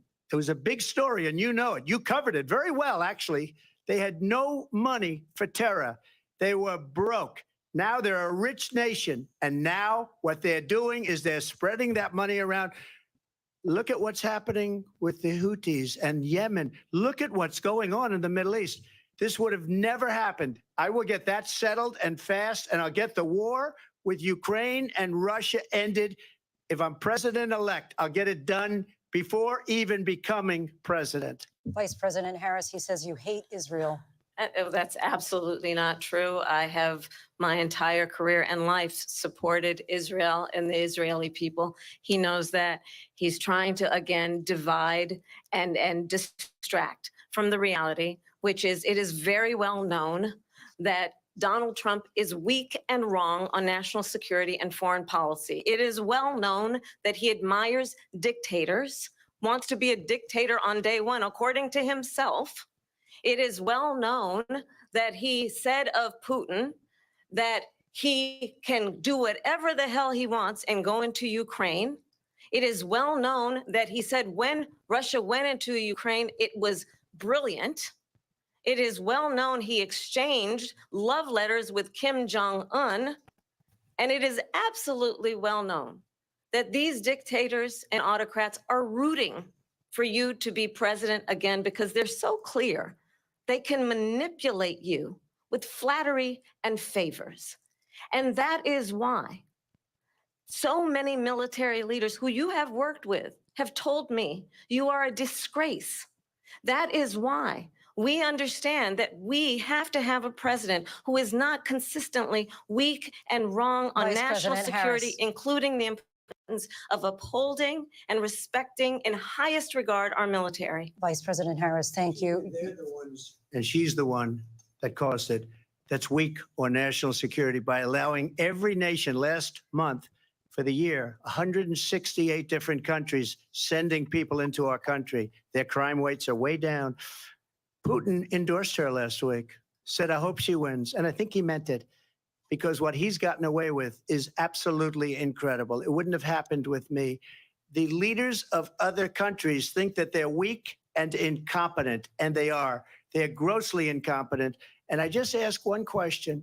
Why does Biden go in and kill the Keystone Pipeline and approve the single biggest deal that Russia's ever made, Nord Stream 2, the biggest pipeline anywhere in the world going to Germany and all over Europe? Because they're weak and they're ineffective. And Biden, by the way, President gets paid Trump, a lot of money. Thank you. We have a lot of issues to get to. We'll be right back with much more of this historic ABC News presidential debate from the National Constitution Center right here in Philadelphia. Back in a moment.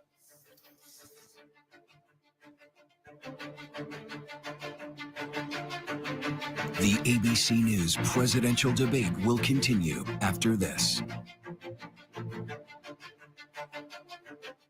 ABC News, honored for excellence with 40 Emmy nominations. Oh my gosh.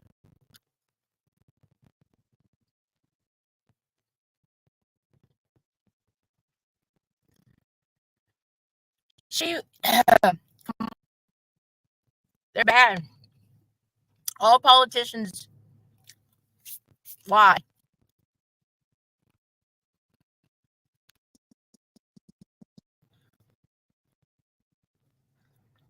As soon as this commercials and stuff get done, I'll put it back on.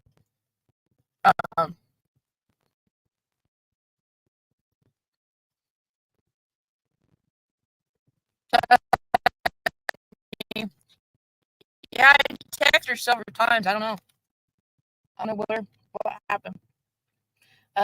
Dottie had a I think Trump's doing really good so far, guys. I think he's handling himself really good.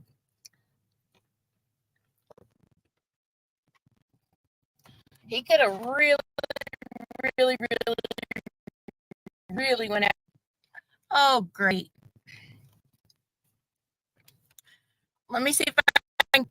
Oh, I wonder if I'll boot everybody off, though, if I come out.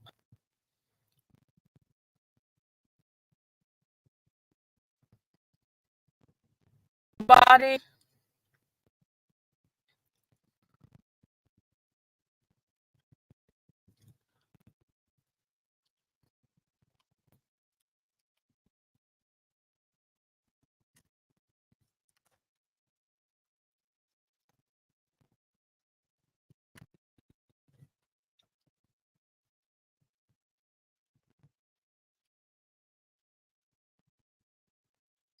Brittany, can you still hear me?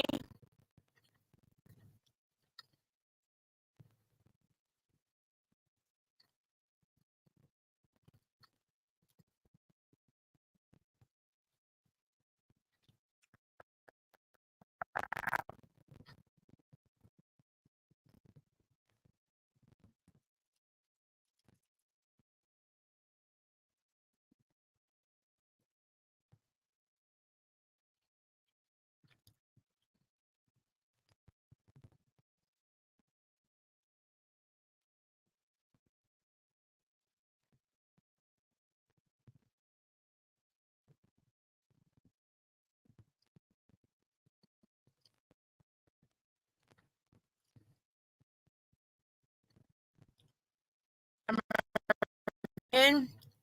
I mean, go out and come back.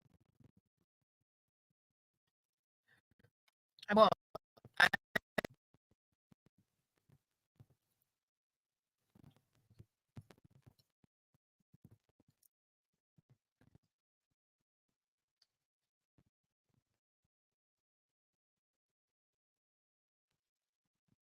can't hear anything.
Biden? How would you respect him? Why? For what reason?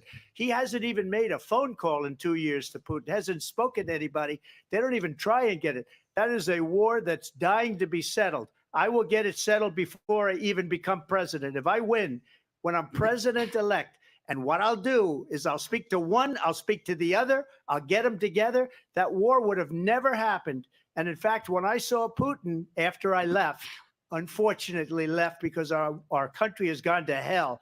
But after I left, when I saw him building up soldiers, he did it after I left.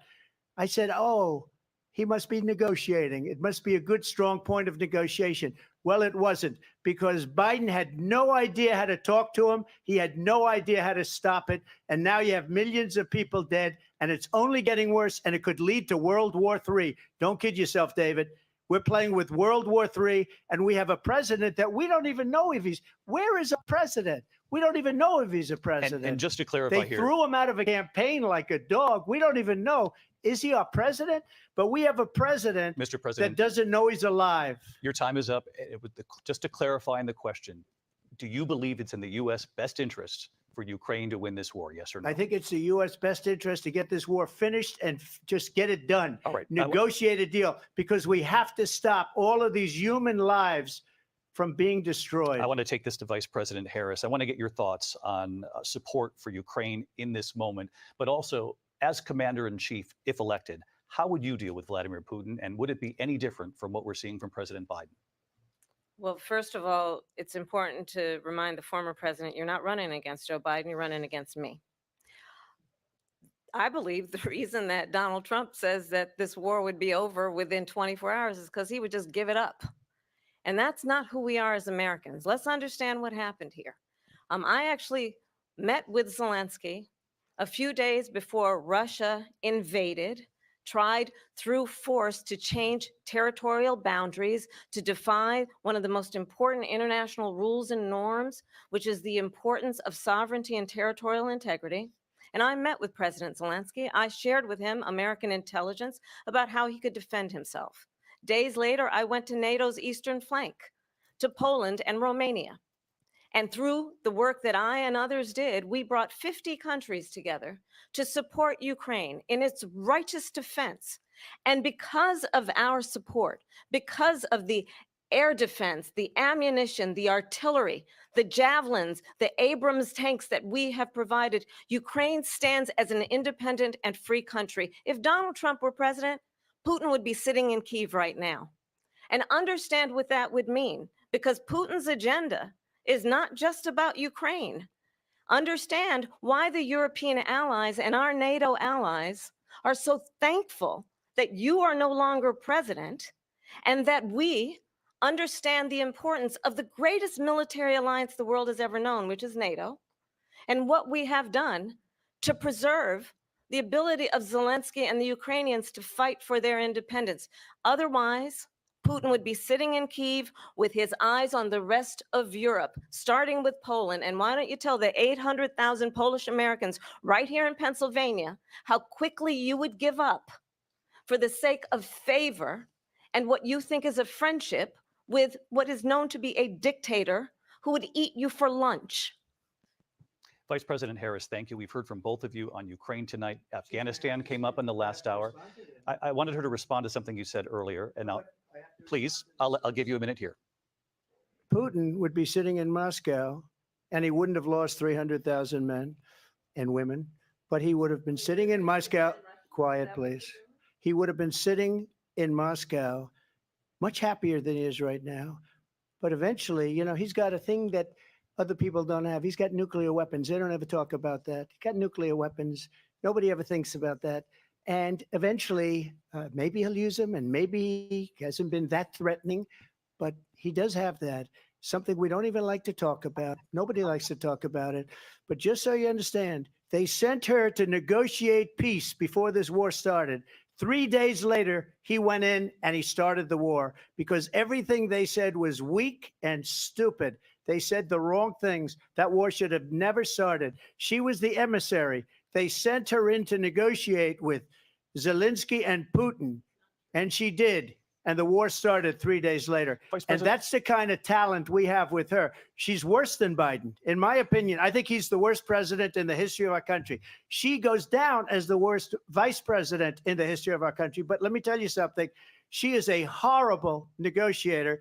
They sent her in to negotiate. As soon as they left, Putin did the invasion. President Trump, thank you. You did bring up something. You said she went to negotiate with Vladimir Putin. Vice President Harris, have you ever met Vladimir Putin? Can you clarify tonight?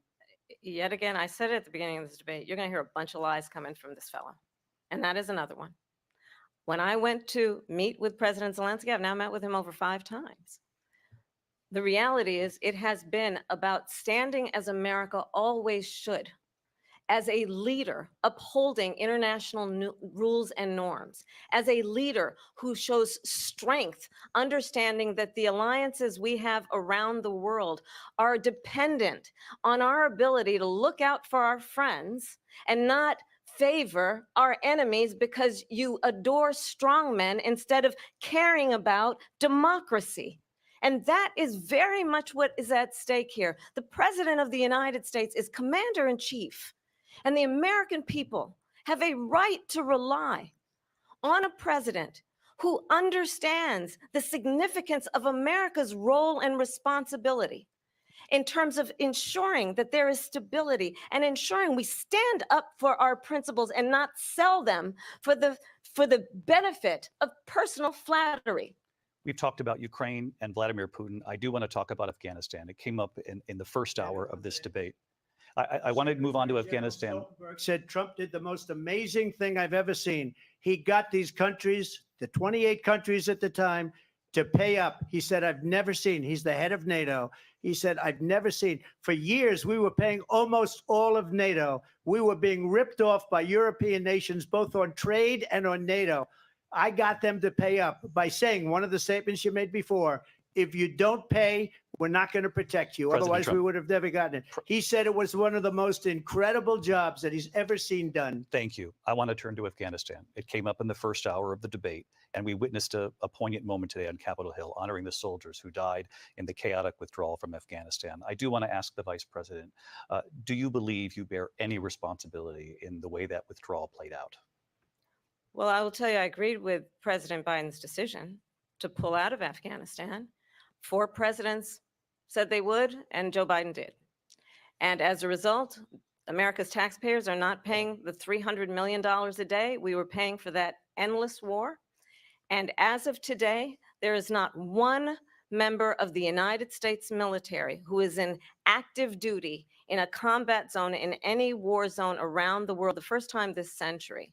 But let's understand how we got to where we are.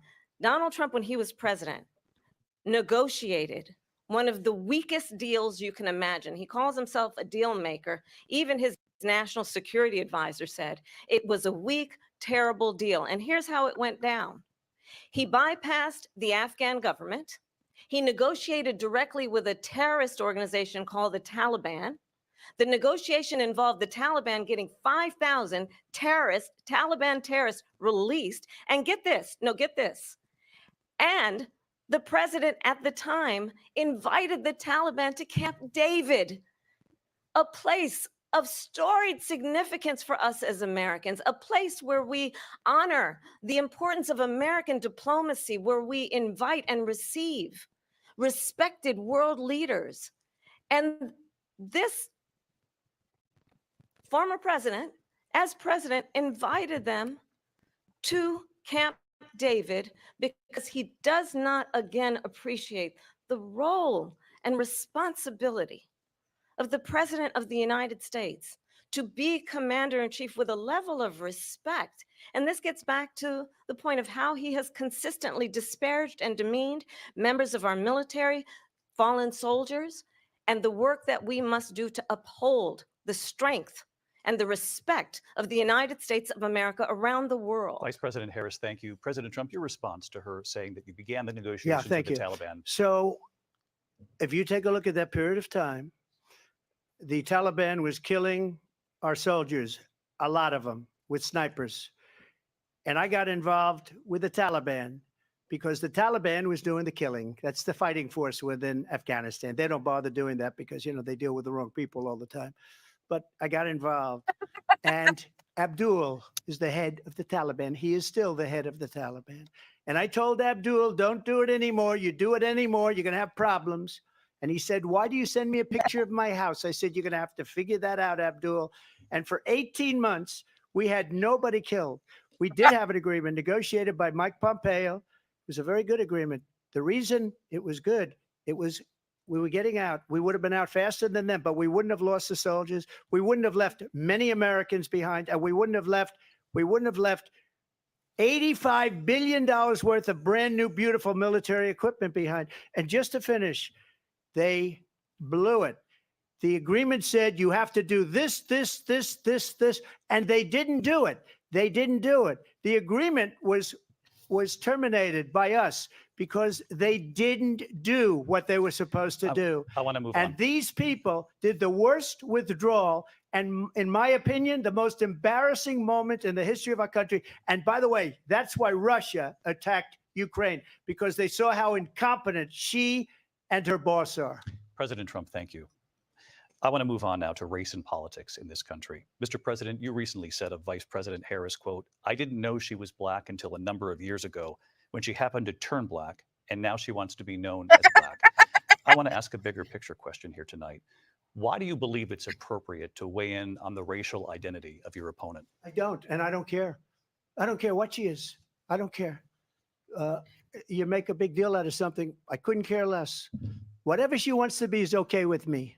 But those were your words. So I'm I asking. don't know. I don't know. I mean, all I can say is I read where she was not black, that she put out, and I'll say that. And then I read that she was black, and that's okay. Either one was okay with me. That's up to her. That's up to her. Vice President Harris, your thoughts on this?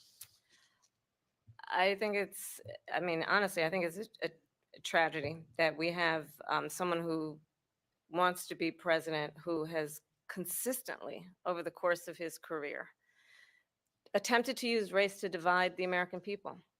You know, I do believe that the vast majority of us know that we have so much more in common than what separates us, and we don't want this kind of approach that is just constantly trying to divide us, and especially by race. And let's remember how Donald Trump started. He was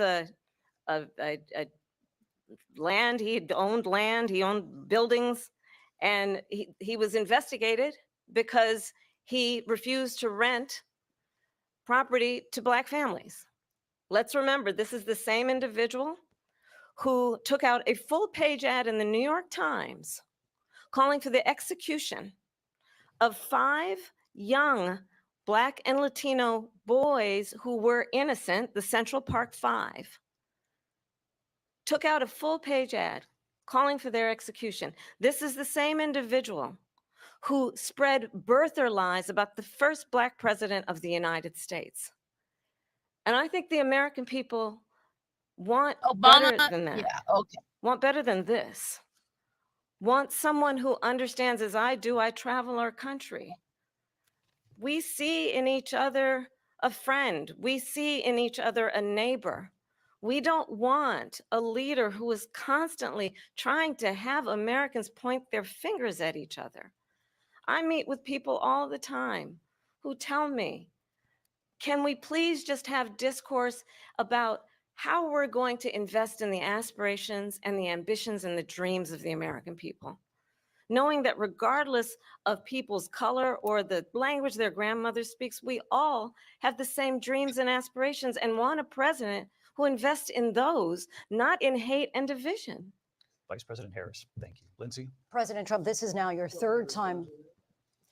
This is the most divisive presidency in the history of our country. There's never been anything like it. They're destroying our country, and they come up with things like what she just said.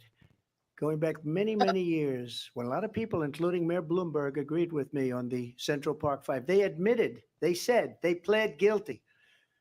And I said, well, if they pled guilty, they badly hurt a person, killed a person ultimately. And if they pled guilty, then they pled, we're not guilty. But this is a person that has to stretch back years, 40, 50 years ago, because there's nothing now. I built one of the greatest economies in the history of the world, and I'm going to build it again. It's going to be bigger, better, and stronger. but they're destroying our economy. They have no idea what a good economy is. Their oil policies, every single policy. And remember this, she is Biden. You know, she's trying to get away from Biden. I don't know the gentleman, she says. She is Biden. The worst inflation we've ever had, a horrible economy because inflation has made it so bad, and she can't get away with that. Thank you. Your time is up. I want to respond to that, though. I want to just respond briefly. Clearly, I am not Joe Biden, and I am certainly not Donald Trump. And what I do offer is a new generation of leadership for our country, one who believes in what is possible, one who brings a sense of optimism about what we can do instead of always disparaging the American people. I believe in what we can do to strengthen our small businesses, which is why I have a plan. Let's talk about our plans and let's compare the plans. I have a plan to give startup businesses $50,000 tax deduction, to pursue their ambitions, their innovation, their ideas, their hard work. I have a plan, $6,000 for young families for the first year of your child's life to help you in that most critical stage of your child's development. I have a plan that is about allowing people to be able to pursue what has been fleeting in terms of the American dream by offering a help with down payment of $25,000 down payment assistance for first-time home buyers. That's the kind of conversation, I believe, David, that people really want tonight, as opposed to a conversation that is constantly about belittling and name-calling. Let's turn the page Vice President and move Harris, forward. thank you. Let's turn to policy. President Let's Trump, turn back we to have policy. to move on. President Trump. Let's turn to policy, She has please. a plan to defund the police. She has a plan to confiscate everybody's gun. President Trump, she we has do a have to on to not other allow issues. fracking in Pennsylvania or anywhere else. Okay. Thank you, That's Mr. what her President. plan is until just recently. I just need Lindsay, to go ahead. respond President because Trump, no, the President former Trump, president has said no, I'm something sorry. twice that I need to No, respond to. I'm sorry. I We're just gonna need to move on, respond Vice one President time Harris. to what he has President said Trump, this multiple is times. now your Yes. third time running for president. You have long vowed to repeal and replace the Affordable Care Act, also known as Obamacare. You have failed to accomplish that. You now say you're going to keep Obamacare, quote, unless we can do something much better. Last month, you said, quote, we're working on it. So tonight, 9 years after you first started running, do you have a plan, and can you tell us what it is? Obamacare was lousy health care, always was. It's not very good today. And what I said, that if we come up with something, and we are working on things, we're going to do it and we're going to replace it. But remember this, I inherited Obamacare because Democrats wouldn't change it. They wouldn't vote for it. They were unanimous. They wouldn't vote to change it. If they would have done that, we would have had a much better plan than Obamacare. But the Democrats came up. They wouldn't vote for it. I had a choice to make when I was president.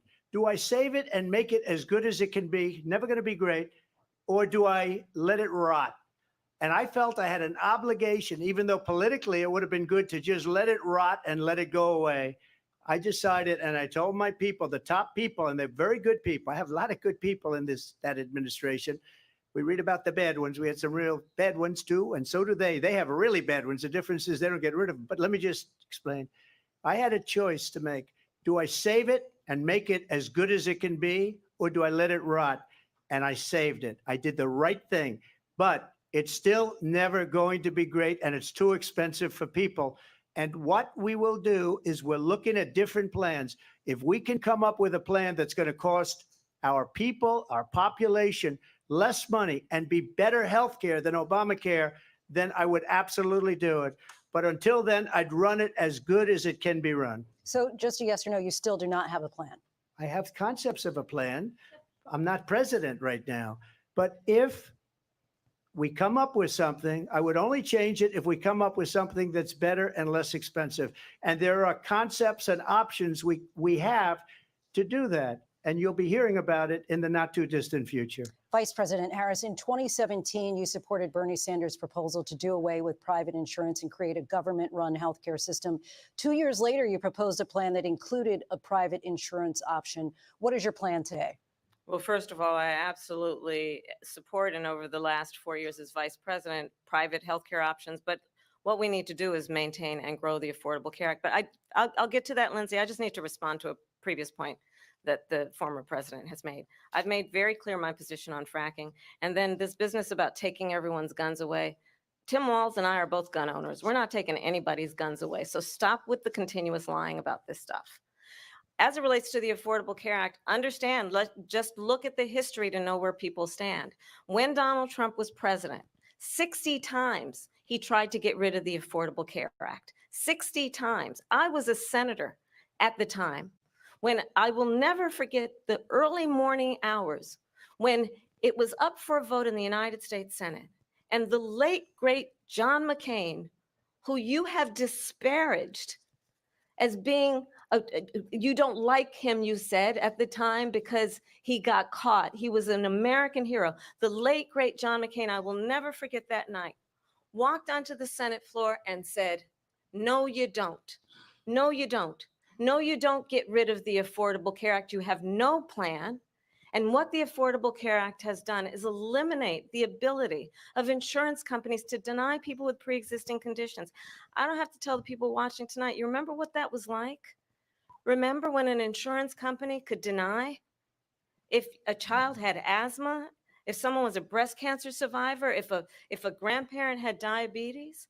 And thankfully, as I've been vice president and we over the last 4 years have strengthened the Affordable Care Act, we have allowed for the first time Medicare to negotiate drug prices on behalf of you, the American people. Donald Trump said he was going to allow Medicare to negotiate drug prices. He never did. We did. And now we have capped the cost of insulin at $35 a month. Since I've been vice president, we have capped the cost of prescription medication for seniors at $2,000 a year. And when I am president, we will do that for all people, understanding that the value I bring to this is that access to health care should be a right and not just a privilege of those who can afford it. And the plan has to be to strengthen the Affordable Care Act, not get rid of it. Vice Fastest President prologue Harris, in thank terms you. of where Donald Trump stands on that. I want to move to an issue that's important for a She lot made of a mistake.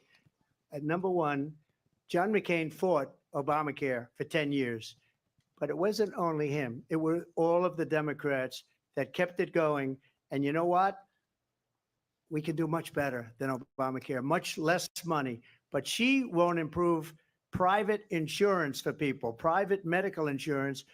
That's another thing she doesn't want to get. President People Trump- are paying privately for insurance that have worked hard and made money, and they want to have private. She wants everybody to be on government insurance where you wait 6 months for an operation that you need immediately. President Trump, thank you. We have another issue that we'd like to get to that's important for a number of Americans, in particular younger voters, and that's climate change. President Trump, with regard to the environment, you say that we have to have clean air and clean water. Vice President Harris, you call climate change an existential threat.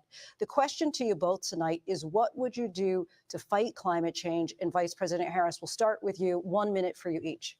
Well, the former president had said that climate change is a hoax. And what we know is that it is very real. You ask anyone who lives in a state who has experienced these extreme weather occurrences, who now is either being denied home insurance or it's being jacked up. You ask anybody who has been the victim of what that means in terms of losing their home, having nowhere to go. We know that we can actually deal with this issue. The young people of America care deeply about this issue. And I am proud that as vice president over the last 4 years, we have invested $1 trillion in a clean energy economy, while we have also increased domestic gas production to historic levels. We have created over 800,000 new manufacturing jobs while I have been vice president. We have invested in clean energy to the point that we are opening up factories around the world. Donald Trump said he was going to create manufacturing jobs. He lost manufacturing jobs. And I'm also proud to have the endorsement of the United Auto Workers and Sean Fain, who also know that part of building a clean energy economy includes investing in American-made products, American automobiles. It includes growing what we can do around American manufacturing and opening up auto plants, not closing them like happened under Donald Trump. Vice President Harris, thank you. That didn't happen under Donald Trump. Let me just tell you, they lost 10,000 manufacturing jobs this last month. It's going, they're all leaving. They're building big auto plants in Mexico. in many cases owned by China. They're building these massive plants, and they think they're going to sell their cars into the United States because of these people. What they have given to China is unbelievable.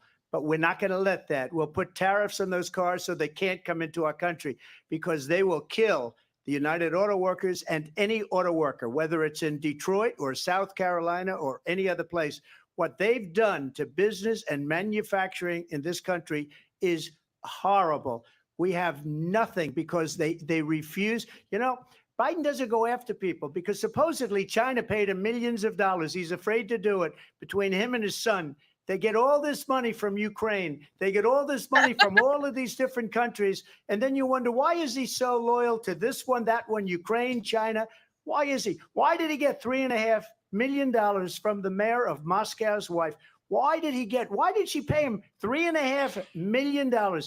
This is a crooked administration, and they're selling our country down the tubes. President Trump, thank you. Thank you. We'll be right back with closing statements from both of our candidates. An historic night, this ABC News presidential debate from Philadelphia. Back in a moment.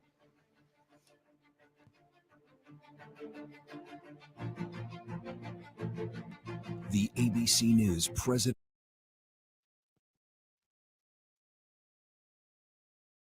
debate will continue.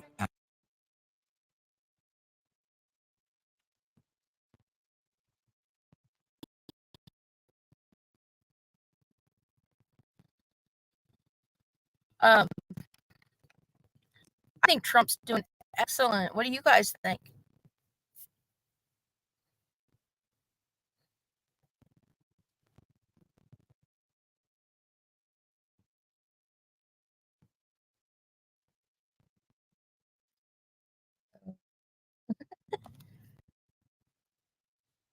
Anybody?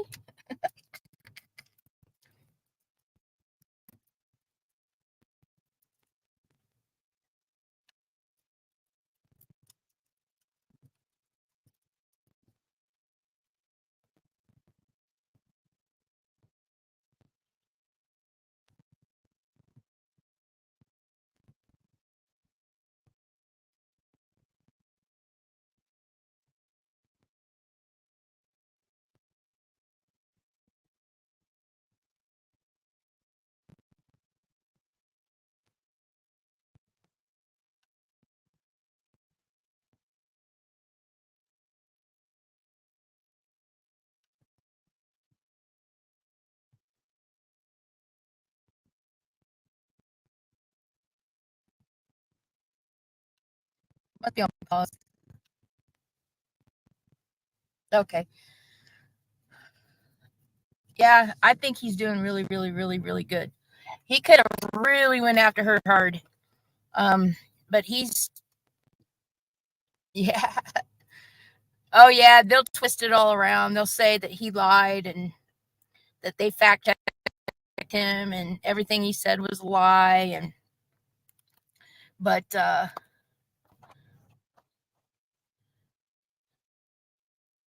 oh, definitely. Especially for Trump. You know, Trump likes to hit below the belt a lot of times, but I think he's really, really, really done well not going after her personally. Now, she's went after him quite a few times. That's right, Farr. That's right, Wilma. Yeah. Well, some people don't like him, Shorty. But I'll tell you what, under his economy, we were doing a hell lot better. We can't afford to have another 4 years of Gene Biden. Let me check and see if it's back on yet.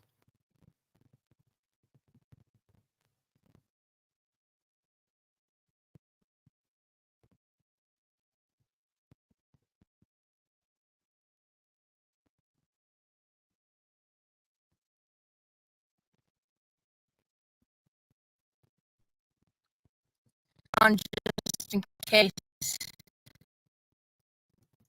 It might cut into it.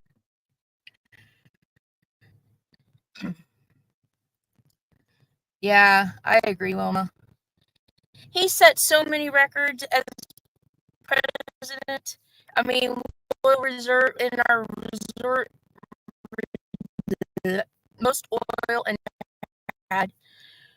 Um, our unemployment was the highest, the lowest it's ever been. For women, for the blacks, for no, Jordy, you or disagree with you on that. We should never have a woman president ever. Oh no. Oh hell no. You think them trying to get rid of Trump, via pew pew, they would definitely try that with a woman president every single minute that she's in the office.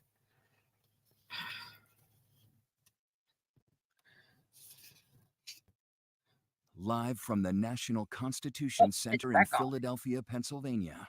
Here again, David Muir and Lindsay Davis. Welcome back tonight. The time has come for closing statements, and Vice President Harris, we begin with you. So I think you've heard tonight two very different visions for our country. One that is focused on the future, and the other that is focused on the past, and an attempt to take us backward. But we're not going back. And I do believe that the American people know we all have so much more in common than what separates us. And we can chart a new way forward.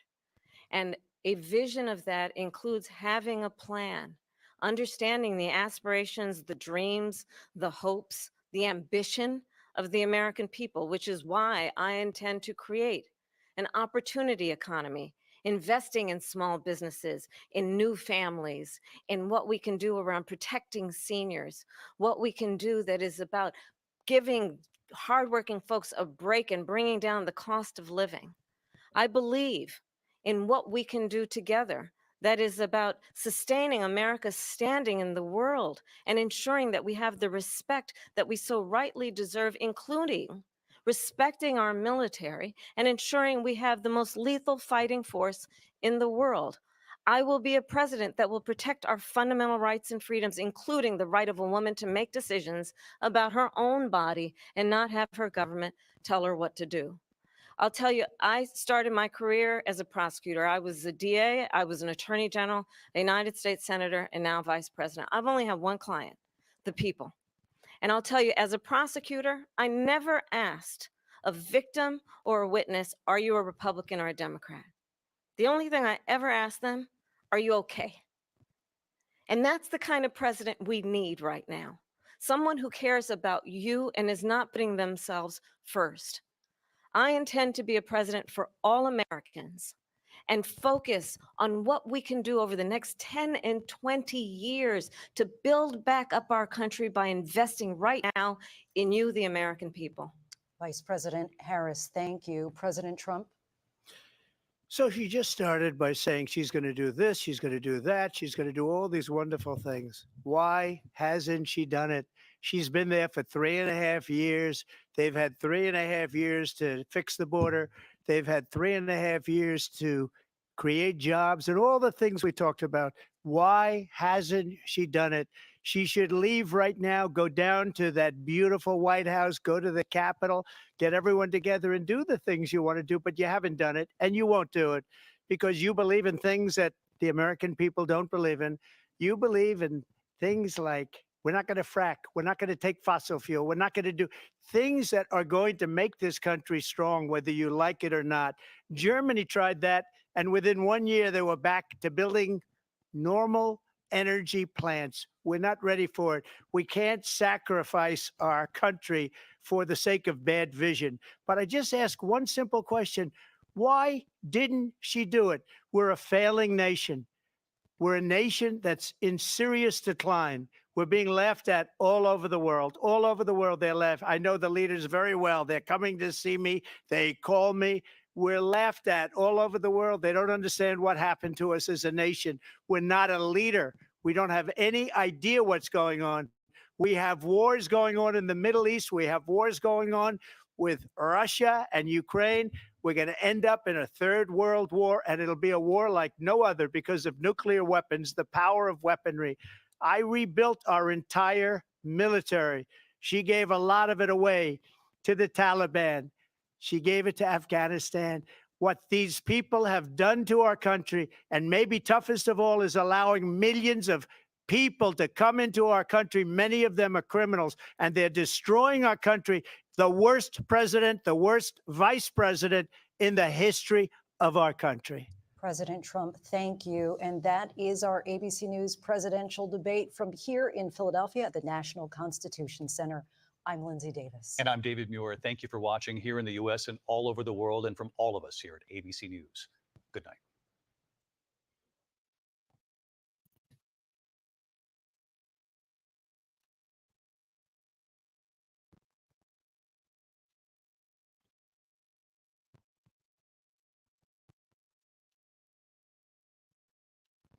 Wow. Anybody want to come up?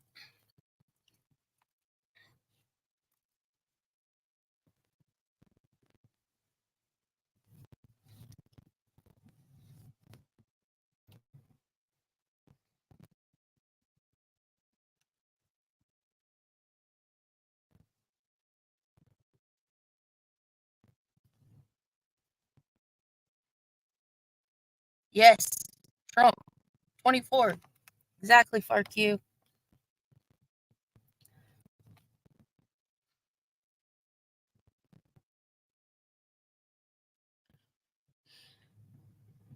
You guys could, anybody want to take the link? You guys can come up if you want.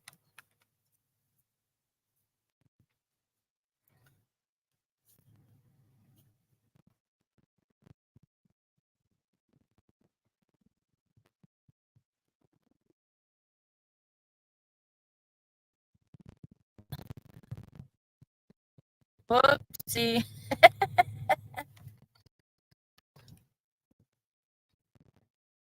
Are you gonna come up? Oh, okay. Brittany, you still in here?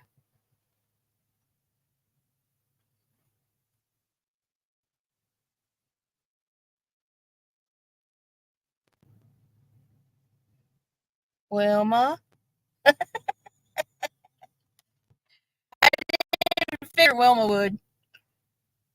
Shorty, come up.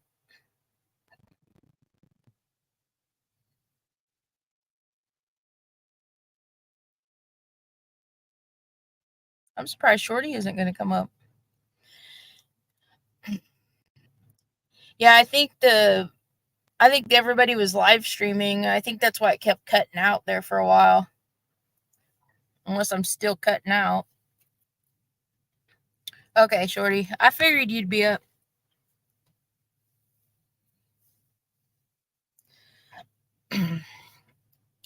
Yeah.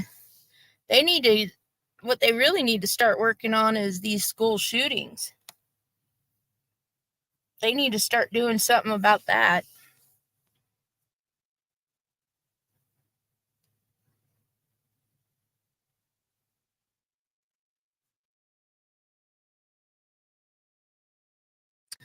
Well,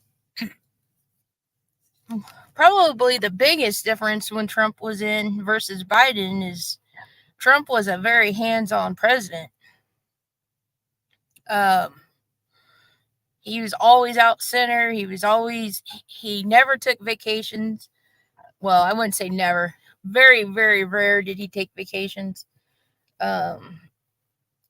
He was front and center even during COVID. The man never slept. I think he says that he could get away with just 4 hours of sleep a day.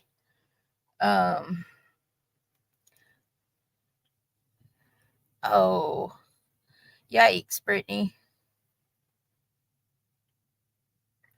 Yeah, he set a whole bunch of records. Like I said, he had the lowest unemployment for women, for men, for factory workers, for blacks, for Hispanics, for we had the lowest gas had been in a long time, the gasoline prices. We had our oil reserves and our natural gas reserves filled. Him and Jared Kushner helped with the peace accords, the peace accords over in Palestine and stuff with Israel.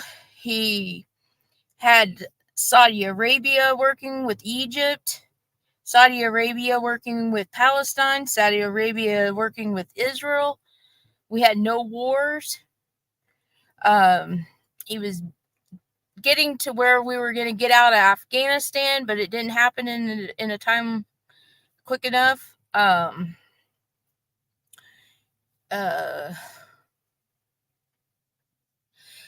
a lot of it is because they put an outsider as a troublemaker.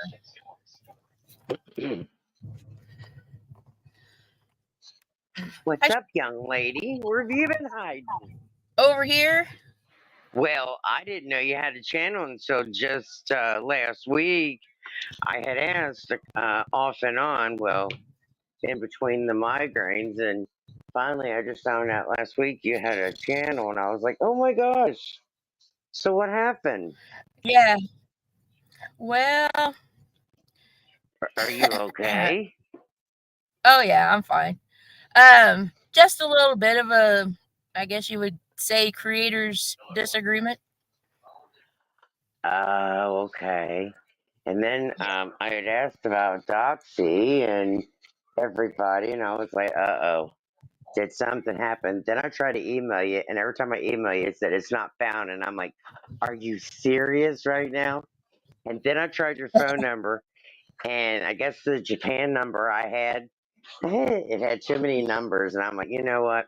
I guess it just isn't meant to be for me to talk to her. I'm like, well, I've tried to email, that's not working. I've tried to call and text, and I'm like, okay, you know what? I'm done. It's like, I'm just throwing the towel. I'm just gonna throw in the towel. I'm gonna mute this TV. And it's like everything I've tried to do, it's like, nope, can't talk to her. It's like, nope, not meant to be. But now I've been battling migraines, and then I just found out one of my friends. We thought she was she was doing real well, and then now I just got a call from her sister. She's on home care, and she's not gonna make it. So that just, and she's so young, and it's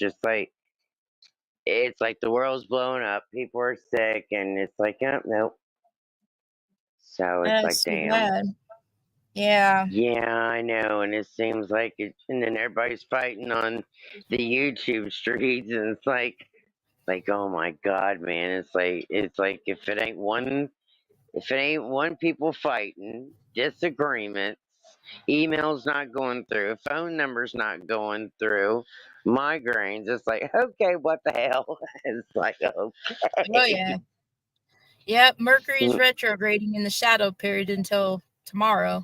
So I'm telling you, it's in the air, it's in the water. I'm telling you. Oh yeah. Yep. Yeah. It's like oh my, I'm telling you, it's like Jupiter, Mercury, and all this stuff. And they say that don't go by your sign. Yeah, here's your sign. Yeah. Yeah. A lot of time. Yeah. It's not the sun signs that you usually have to. It's the Yeah, I know. It's the whole of the part of the individual. So it has to be everything. You know, you have to look at the whole of it. Right. You have to look at everything. But other than that, are you doing all right? Yeah, I'm doing real good. Yep. No. Well, you seen where I said I had to slide into some butter to come over. You said you eventually would have find me. And it's like, well, yeah, but not under this type of channel. I don't even know how you pronounce it. It's like, okay. The LIARZ table? Oh, okay. Okay. Sounds pretty cool. Okay. I was like, yeah, but I would have never thought of that. Come on now. Yeah, I'm actually kind of shocked that you was able to find your way over here from there. Someone in the chat told me, they're like, oh yeah, she's got her own channel. And I'm like, what? And when I got off the live, I was sitting there thinking, I'm like, A, something happened. B, what? This can't be happening. This is a dream. Whoever wrote me, are they fibbing? Are they telling the truth? Wow. No. Okay. And then I came over here and I'm like, what the hell? Oh my Yep. God. Yep. Not a dream. Yeah, I just thought, man, okay, it's just the shits and giggles, but no, it's Nope. not Not shits and shits and giggles. giggles. Nope. No. Damn, I am so sorry that shit's happened. I am. Because I don't like to see people fight and argue and that. I don't. It wasn't Damn. really a. It wasn't a continuous argument. It was just a once and once only, and that was the end. I'm sorry. It's all right. It's all good. It's all, like they say, it's all gravy, baby. Yeah, it's all right. Well, damn. So is your channel doing all right? Yeah, I'm not building it up like I did the other one. The other one. How many channels you got, sister? Damn. Oh, the one on I built up Killshot's channel. I did most Yeah, of the yeah, stuff I over know there. that. So I'm not gonna do that on this one. I'm just gonna take it easy and just gonna sit back and just slide into the butter, right? Yep, take it easy. It Mm. was too much, too fast over there. So let me get your opinion. What do you think about the bounty hunter on Sebastian? Oh Jesus. Yeah, I know. It's what I was gonna say. Like, He's a what the joke. hell? He's a joke. Yeah. I was like, damn. It's like, okay. And then I seen the thing today about court. It's a continuance. It's like, how does she just keep sliding by? It's like she's just getting like the grades of her teeth. Yeah. It's like, you know, if that was me or you, girl, we'd have done been 6 feet under the jail. Yep. Yeah. It's like, okay. It's like she just keeps running her mouth, and it's like, okay. Yeah, It's like, problem is there's too much money floating around on the YouTube streets. you know, I was just about, you just took the words right out of my mouth. Oh my God, you did. You just took the words out of my mouth. There's a lot of money floating. Yep. A lot of Yes, bad, ma'am. evil money. Yes. Yes, there's a lot of evil, Knievel money floating. Yep. Yeah. And it's like, is it ever going to stop? No, I don't think it is. No. It's because, and then we found out Ernie Shell's in jail. And then I was able to get up on someone's channel. I was really sick and I had such a migraine, it was pounding, but I had to get up there and they was kind of shocked. And they're like, let me put a screen up. And it's like, look, I'm not going to porn bomb you. That's not my cup of tea. And they're like, it's okay. And I'm like, well, I've only been on your channel once. So yeah, I really don't blame you, but go ahead. They're like, I'm going to porn bomb someone. Come on. Yeah. And they're like, well, how do you feel? And I'm like, well, for one, I'm glad that it happened too, you know, after what he was doing to everyone. And plus, he doxed me, and one of the lines said that my story didn't happen when it did happen. First of all, he's never walked in my shoes to begin with, so how can he narrow mine and downgrade me when it never happened? You know what I mean? Come on. Well, He's an ass. Yeah. Ernie's Ernie. I mean, yeah, and they're like, he's well, only a couple pills short of a Bernie. I mean, of a no, he's Benny. few shy of a fry and a Happy Meal. Come on now. Yeah, And but they're he's like, well, only how do he's you... only a few pills short of being Benny Keys. So Well, they asked me, they're like, well, how did you know him? I'm like, I don't know him, no. But they're like, well, how did you hear about him? I said, when he got on Prayer Gardens, and she's still capping up on about Summer. And now she's got this theory that Summer's head is, I don't know if Yeah. you've heard, yeah, girl. Yeah, I heard. Like, yeah, it's like, when are you ever going to stop talking about that baby? It's like, oh my God. When is stuff gonna lay? Yeah, you guys would all be surprised at who's working with who and who's doing what. Yeah, I know. And I don't know if you've seen where there's a video out where they just did a dive to see if she was in the water, because they seen where there was the barrel, the red barrel that was in the yard. And they found Oh, out that, they found out that there was nothing in the barrel. And they wound of up finding course. someone's ashes that was thrown. You know how people always like will throw ashes. You know how like someone will say they want to be thrown in the water. You know Oh, that's yeah, for yeah. like sacred memories. Yeah, they wind up finding someone's ashes there, and it's like, come on, Oh, people, you just God. disturb someone's grave. Are you serious right now? Put it back. Put it back. Put it back. I'd like to know I'd like to know is for sure 100% who's funding all this. Yeah, you're like I am. You want to get like who, what, when, and why, and how. You know what I mean? I just can't believe she just keeps coming up with all this stuff. And then I wound up getting Ziggy one day. I wrote her a message. I was like, yeah, you would wind up standing behind Fred because, he's, was doing all the drugs and blah, blah, blah. And yeah, he's in a rehab, but you're the one that fell for the deer bones, and you're the one that jumped up on YouTube streets and decided to tell about it. I think it's funny because you're the idiot that they wind up planning it on, because you're the one that fell for it, because they stated the next YouTuber that come up on the streets they were going to make fun of, and you fell for it, dummy. Well, you know how she came into all this, don't you? Oh, yes.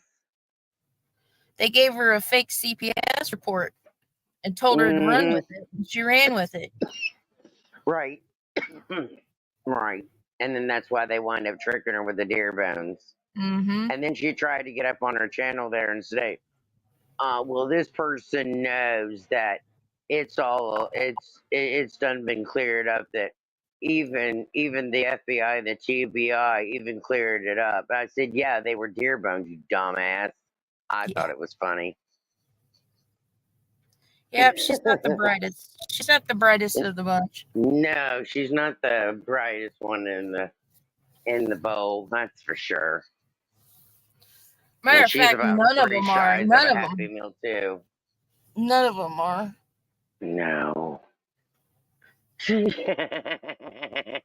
Gosh. I've missed you guys, all of you guys. Yeah, Too we've bad been over Doxy's here. not here. Huh? I said, too bad Doxy's not here. Oh, she was at a dentist appointment. She broke a tooth. Oh, God, I feel for her. Oh, And I Lord. don't know where PJ's at. She might have fallen asleep. I don't know. Girl, I always have to have the live squad at the dentist. I wind up passing out at the dentist. Yeah, it's even in my papers. Make sure you have the live squad for me. Yeah. Yeah, girl. Yeah. Me and Dennis were not friends.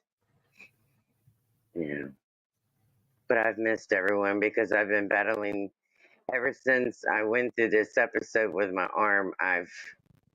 These migraines have been kicking my butt. So I was gonna do a live, and I've done 2, and then somehow this one group kept coming in and asking me if I was doing this and doing that and asking stupid questions. So I wound up doing a 4-hour live, and finally towards the end, a bunch of idiots, some kind of spam group came in. I have no idea who they were, so I finally got off the live. I'm like, I'm done. I've had enough. So yeah, I did a 4-hour live. So I said, yeah, I'm Is done. who still around, Brittany? Ziggy? Yeah, unfortunately, she's still around. I saw her the Yeah, other day. she's the one that I sent a message to just the other night about laughing at her about the deer bones, and she's still doing her fortune teller thing. I Oh, think it's gosh. yeah, girl. Yeah, I ended up blocking a lot of those people the other day. I was just like, ugh, I can't handle all this crap. I didn't even want to be in the true crime, any of that crap anymore, you know? I think you're amazing when you do your readings because I mean it's like your point on. I think you should go and work for the cops. Oh boy. I don't know about that, but if I could help, I would. I just don't know. I think I need a lot more practice before I do something like that. You're really smart. I mean, look how much you said of me, and I didn't have to say nothing. You were point on, like boom, boom, boom. Yeah. Yeah. I mean, and you didn't know me from Adams. No. No, that's why when most people, when I have them do the readings and stuff, or they want a reading, I tell them not to send me any information, or Right. because I don't want to know unless. Now there's times I've gotten them completely wrong. Matter of fact, the other day I wasn't doing too well with the ones. Oh, hi, Rowdy. Oh, hey, Rowdy, got something for you. And this is just a joke. I'm just kidding around with you.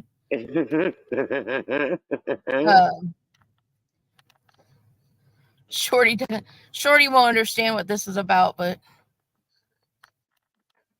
and this is just a joke. Sorry, your daddy's. Oh my god. What the hell? Oh, What the I hell? was teasing Rowdy and all them because they came over with me when I came over here from Kill Shots as mods, you know. And so I said it was like Killshot and I were divorced and they were the kids and they have to go back and forth. Oh And my so god. I was teasing them and saying that I was the fun one and that their dad sucked. Oh my god. You're so bad. So I was just kidding around with them. Oh Lord. You're on. You are Yeah. on. You're absolutely ornery as can be. Yeah, I it's figured all it in was fun. something. It's all in fun. I still love Killshot. I just can't be with him. No. You're so ornery. Mm. Oh, you get your own room at your dad's house. Oh, okay. You know, if you paid his child support on time, we would have ice cream here at the house. Oh God. Kidding, just kidding. Need And to then get you when one that need to get you one for the ice cream. Do you get ice cream if you pay child support? and then when we say something a little too risque for PJ, this is what happens. Oh my God! Oh my Lanza. Mm-mm. And if a My troll Lord. comes in, this is what Doxy does. That is too cute. And if anybody comes in and starts trying to flirt with me, this is what happens. Oh Lord. That's a joke. And this is for the You're kids. ornery.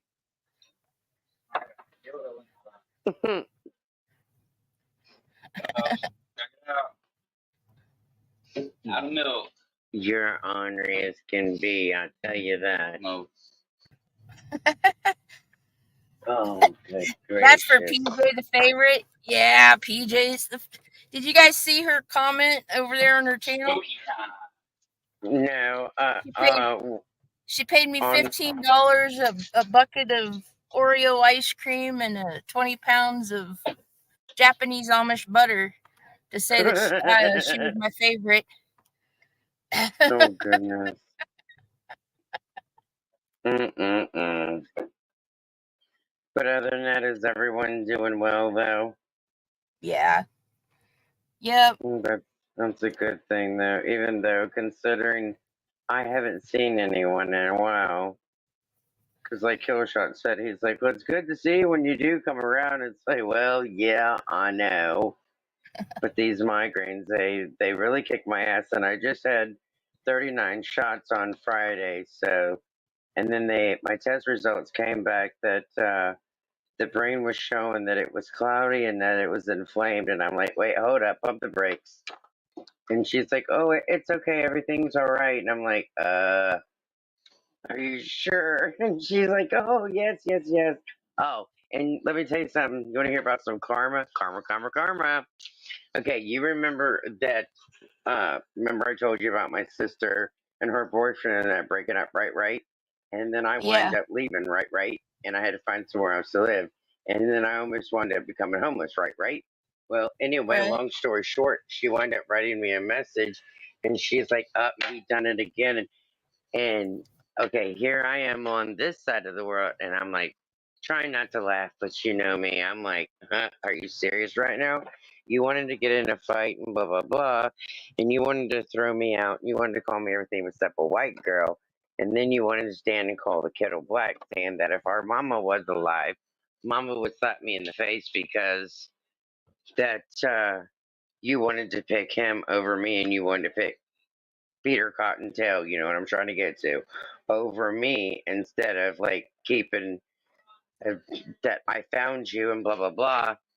And she's like, well, I just can't believe that he done this again. And I told her, well, I didn't try to come out and say like in so many words like I told you so. And I told her, I said, well, what caused it this time? And she's like, well, I wound up finding out, and then this girl showed up at our house, and they said they was going on a date, and I was like, huh, what? And she looked at me and she said, well, who are you? And I said, I'm his girlfriend. And he tried to play it off that she was the roommate. And the girl's like, well, which is it? Is she the roommate or is she your girlfriend? And she's like, well, I can show you text messages where I'm his girlfriend. Well, that pissed him off because he told her, he says, now, when she gets here, I don't want you to say anything. Well, of course not. He wants you to keep your mouth shut and make it out like you're the roommate. Well, apparently, she's seen on his Facebook where she had been writing in that saying, I love you, blah, blah, blah. Well, she finally put two and two together, and she's like, well, look, you can have him. I'm the one that made him the man that he is, and he took care of my kids. So they finally broke up, and he wants her out, but she's got a lease. So she said, well, if you want to get rid of me, you got to evict me. Well, this dude ain't had a job since job seen him, and she's paid for his car insurance, yada yada yada. Well, long story short, she's like, would you want to come back out here? And I was like, nope. She said, would you come out and possibly visit? I was like, yeah, I could probably visit, but I ain't coming out there to live. You done ruined that. Oh, damn. And in so many words, she apologized, and I'm like, I was thinking to myself, and I was talking to my counselor. I was like, oh, so you wait a whole year to apologize, but after he did what he did, tell me that ain't wrong. Yeah, girl. I don't have time Oh, for that. Lord. Life's I got children arguing in the cat. yelling and fighting. Oh, yeah. No They ice. think No. PJ's the favorite. Tell 'em no ice cream for them. Oh, I mean, yeah, you got. far. You got to admit the way I was done was wrong. Yeah. Mm-hmm. Yep. I heard him on a live stream, actually, you guys. Who? Max. Mm. Over on Team Roses.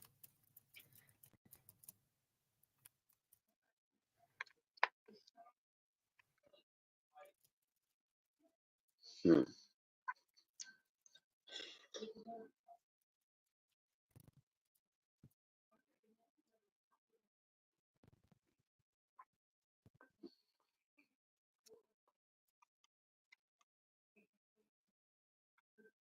Yeah, yes. Yes, Rowdy. Yep. But the thing about that is how, my question is how do you keep going on and on and on and on without ever, like, his conversations was never two-way conversations. And that's how it was basically on the live stream, in my opinion. It was like, holy crap, you never converse. Like, I don't know. I still think it was run by two different people, but that's just my opinion. Did you watch a video today of the court proceeding with Bullhorn? For Bullhorn Betty, yeah, I saw it. Yeah. Did you see who was at court with her today? Seth and all them. Mm-hmm. Girl. You think that's what it is, Roddy? I don't. I think it's two different people. Where? Oh, this Max account. Yeah, Sean. It's towards the last of the live stream she did today, Brittany. It's towards the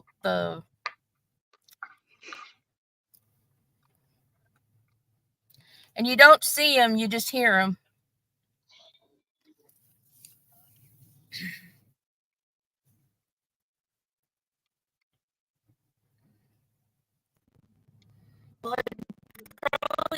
I'd probably get a copy strike if I tried to play it with her. What? Music? No, playing somebody else's video. She can be kind of ruthless.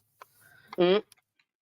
And I've only got 160 something subs, and I know I'm not monetized, but she probably could try to get me. Oh. Yeah, all allegedly.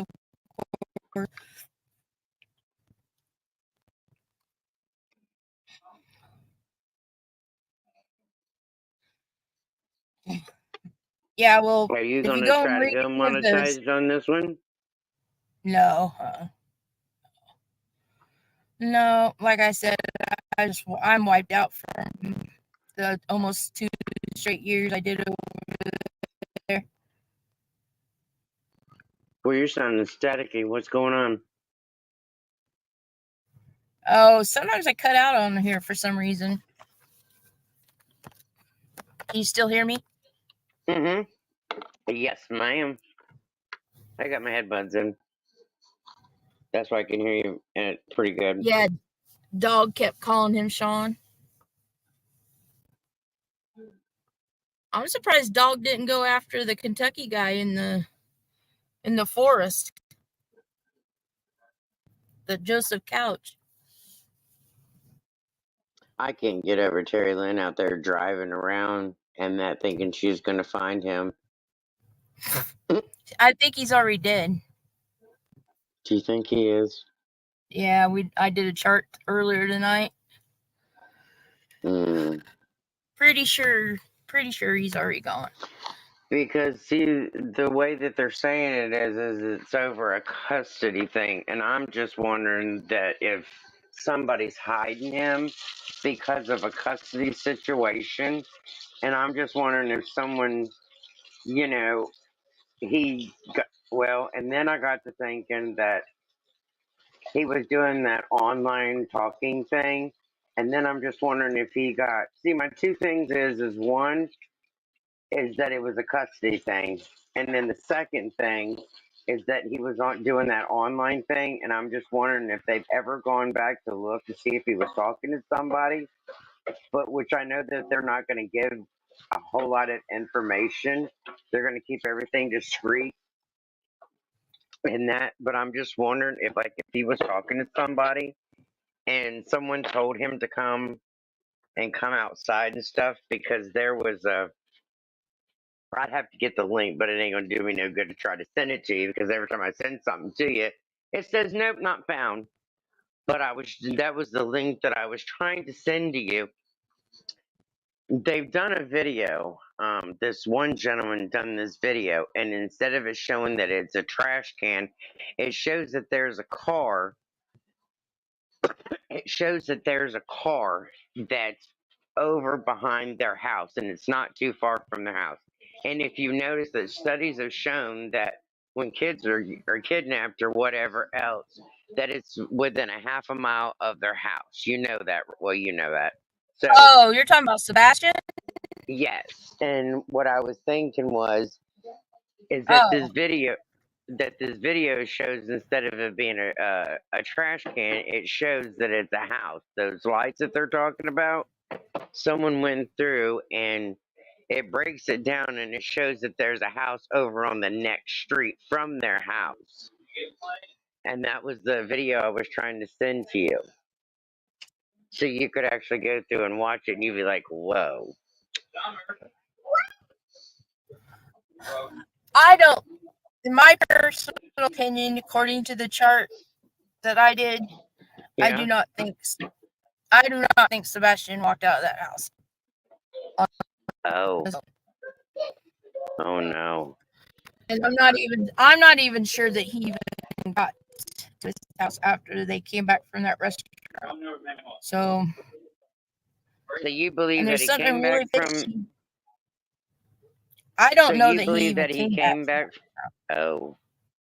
Well, see, she was carrying on to Sebastian and them, and the picture that she had, and that he did come back from the steakhouse, and that because they said that they went there, they talked to the people from there, and that he got in the car because he walked out of the restaurant because there was footage, and that they went back to the house.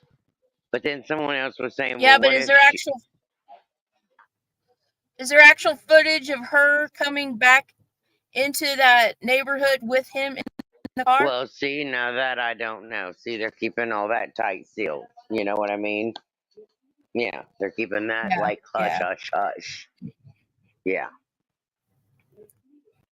But see, what doesn't make sense is why would you leave your home and go stay in a camper at a Yogi Bear camper? Come on. That doesn't make any sense. Yeah, Why wouldn't you stay home? I don't think any of what they're trying to push in this case makes any sense. No. None of it makes sense. Now, why would you go live in a camper in a... Neither does Summer's case either, so... And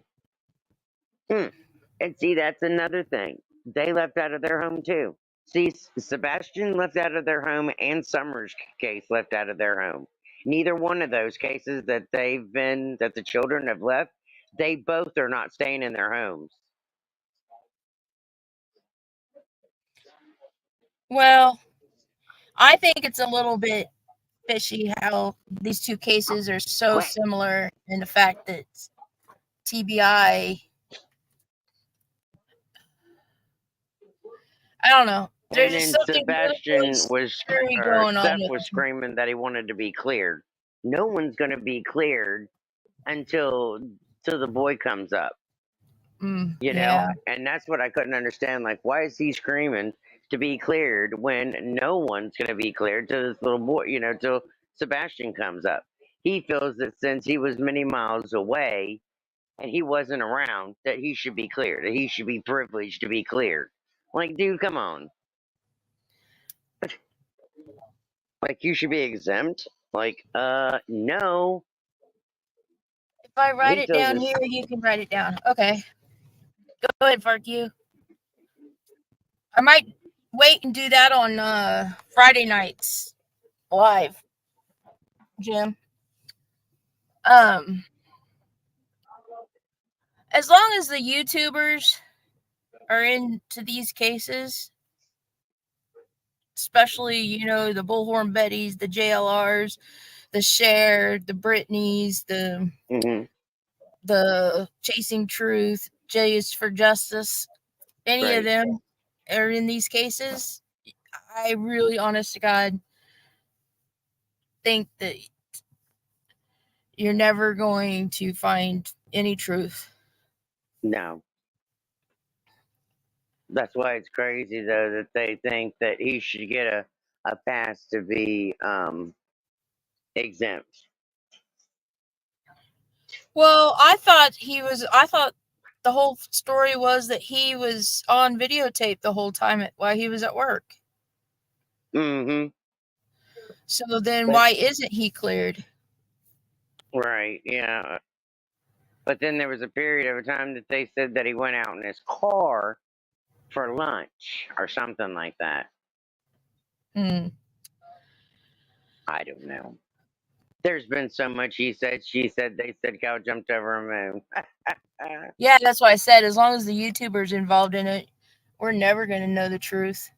Mm-hmm. But see, the YouTubers got involved in Summer's case too. Yeah, that's what I mean. Mm-hmm. And we've never heard one iota of truth out of that case either. No. And then there's a few channels that keep running Summer's name. Yep. And the main one, we already know who that one is. Yeah, well, it's all money. It's all for the money. But she'll swear up and down she doesn't get any money. Yeah, okay. Yeah, I know. We know different. If she wasn't getting money, she wouldn't be on YouTube. Yeah, I know. Yeah, I know. That's the thing that just really. I just want to get out of the true crime. I just want to go back to not knowing anything more about true crime. Seriously. Right. I mean, it's just such people that you thought were good, you know, not. I mean, you don't know them because they're YouTubers, but you're people that you thought had a little more common sense, a little bit more morals than the rest of them. Right. And then you go and you find out they're all working together. Mm-hmm. All of them. And so even the ones that are supposedly calling out each other and stuff, they're still all working with the ones that they're calling out. Right. Yeah. So it's like, now so, they've got this thing that they got billboards up now for Steph. Yeah. Did they not learn anything from the ones from Summer? I don't know. I guess not. And these are new YouTubers, and they've got new ones up for Steph now.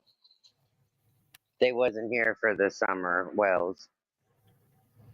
No, but the ones for Summer was all bogus. That was a big scam from 423 Yeah, CHEVEZ. the woman has showed receipts and everything. She's got it all tallied out and everything. She showed her receipts and everything. The blip boards, yeah. Yeah, she showed them all. I heard about that, yep. Yeah. Well, I don't know. I don't know what good it does for blip boards in that area when supposedly you can't. Of course, we don't know what the cops know, but right. If nobody's seen him on cameras, I mean, there's Ring cameras all over the place now. Yeah, and that's what's weird is Surveillance they said cameras. is no one in that neighborhood that he lives has ever seen the child. That's what I can't find. That's odd. Don't you find that a little odd? Yeah, and she works for a freaking CCTV company and she didn't have one herself? That's what I was wondering. Like, wait a minute.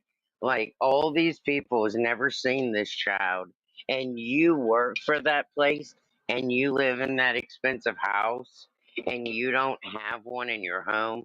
Something doesn't seem right. You gotta agree with that. Yeah, that's everyone another thing. Yeah, that's another thing, Brittany. Why did they put up a $50,000 reward on an FBI reward? What is going on? See, that's what I want to know. I'm glad Brittany brought that up. Like, everybody else has got one, and then I seen where what's his name was trying to figure out what the talking was. I'm like, are you serious? Now, was he actually seen taking the trash out, or did they see someone taking trash out? I don't know. I haven't paid attention to this case. They tried to say that it was him that was taking the trash out. And it's like, wait, how did you see him taking the trash out when it was dark? That So little all they know area- is somebody took the trash Yeah, out. They someone don't know was taking for the sure. trash out. Yes, ma'am. All they know is someone was taking the trash out because in that area, it was dark. Well, personally, in my opinion, I do not think a 15-year-old boy that has autism, whether it was high functioning or not, I don't think he could have avoided cameras the whole time he's been gone. Right. If he's still alive, I can't imagine. And if he's out, somewhere wandering around or whatever, I don't see how he avoided a camera somewhere. There had to have been some camera that picked him up. Right. And then the thing of it is, the dogs and that and everything didn't get a footprint match.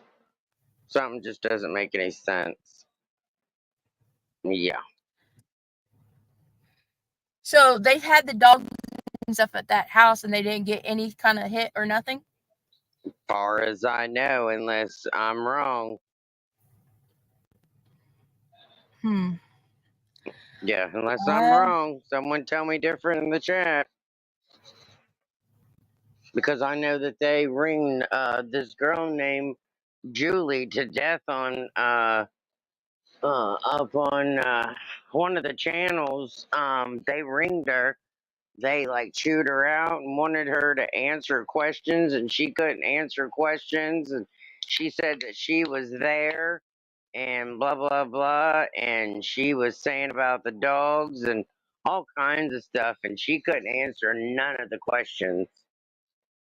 Is that dog handler that was supposedly Jay for Justice had up on her, and she turned out to be a fake? I think so, if I'm not mistaken. They did get hits outside. Yeah, I she don't was know, guys. I don't keep up with this one. I don't know very much about it. All I know is bits and pieces I've heard. Because I mean, she was up on that Bad Britney's channel, and I was trying to get up there, and I got busted, killed, shot, busted me over there. Hey, I sure was. I wanted to get up there because I wanted to tell her a few things. I wanted to tell her, one, that she was reporting shit wrong. For number one, y'all know me, I love to kick indoors. For one, I wanted to tell her she was reporting shit wrong. Two, she was getting it wrong. And three, she was a dumb bitch. Just to say. You know me. Come on, Sway. But I could never get up there. That's why I don't go into these chats anymore. Yeah, because see, some of their mods that they've got, if you say something and it isn't to what they like, most of these mods in their channels, if you don't say what they want you to say or they don't like what you say, they erase your channel, they erase your comment. But if you write it again, they block you for 15 minutes. It's like, okay, from what I understand, I thought that you were allowed to speak your opinion and say whatever you want, because they're always talking on there. Oh, we don't mind for you saying whatever you want. Tell us how you feel. Just, blah, blah, blah. Don't block anyone. The first time you say something, boom, they delete your comment. And if you say something the second time, You're timed out for 5 minutes. It's like, really? Okay. To me, The only that's like hypocritical. the only freaking channel that I was ever trolling in that never ever kicked. Well, she didn't kick me. Her mods kicked me and Doxy. But as soon as she found out they kicked Doxy and I, she made them put us back in. But we were contradicting every single thing she said, and that was Prayer Garden. Get her, girl. We were getting her all the She fucking does time, and then not fucking like to Ernie be got up there. corrected. She does Yeah. not like to be corrected at all. Oh, She dear didn't. God, no, She ma'am. didn't like it us correcting her, but she never kicked us out until her mods did. But Yeah, then her Ernie mods got in run there. her channel. Like, give him the boot. Give him the boot. Yeah. And then Ernie got up there and tried to say he was gonna dox me and shit. Said he had my IP and all that, and I was laughing. Yeah. Yeah. Well, he Him and didn't hesitate. Tina the Tooth. Yeah, Tina the Tooth. Tina the Tooth. Yeah. But yeah, I'm starting to learn all these channels slowly but surely, and that, yeah. I try to avoid them as much as possible now. I'll tell you one nice channel that everyone would like, and she's not a joke. She's not a hoax. She's not fake. Her name is it's the Vault. She tells it just like it is, and there's nothing fake on there at all. I don't know if anyone's ever watched that channel or not, but she tells it like it is. A lot of people want to give her a hard time and stuff, but she tells it like it is. She's amazing. I've talked to her. She's really nice. But she don't cut no corners though. People, yeah. I don't know if I think I've heard of her. It sounds familiar. Yeah, she's really, I mean, she tells it like it is. I mean, she doesn't cut any corners. She's never put any, like, bullshit out ever. No. She puts out a variety of stuff. It's not just, you know what I'm saying? It's not just one particular thing. And she'll tell you, she goes, I don't put out just one particular thing. She puts out, like, a variety of everything. Mm-hmm. Yeah. Yeah, you almost have to anymore. I mean, yeah. Yeah, she puts out a variety of stuff. She's pretty cool. I started watching her when I first came out and stuff.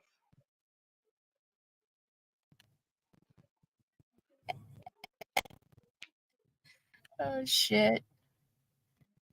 Well, hey, watch this. Hey, Rowdy.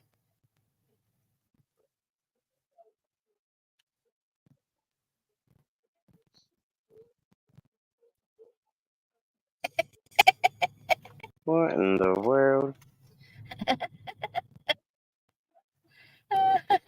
Oh, Lord. That's for Rowdy. Mm. I use that to scare the rats away.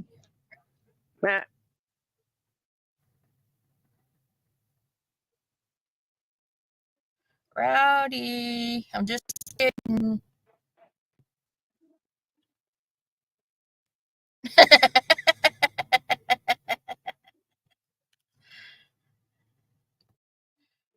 Ernie does it to himself. Mm. Hey, Toothless. Mm. Toothless. Doxy. Hold on a second. Was she getting any teeth pulled today? I don't know if she was going to get it pulled or...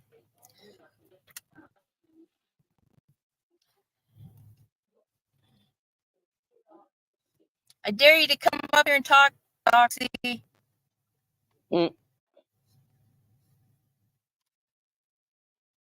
She might be numb. Oh my goodness. No far, but I'm pretty sure the vault does also go by Queen or Queen something. Yeah, that's what I was thinking. I was thinking she was Queen something. Queen Vault. Mm-hmm.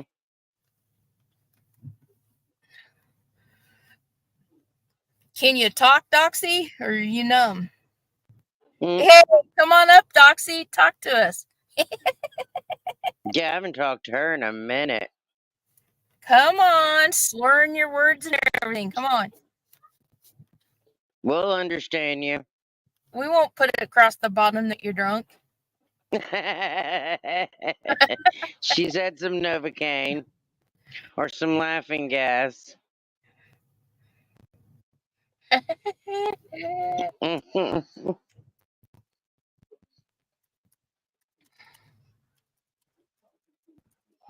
They give you some laughing gas.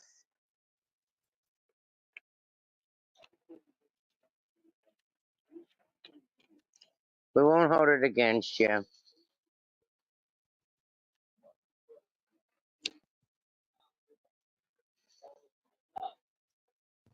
Damn it, she won't come up tonight. Oh, come on, Doxy.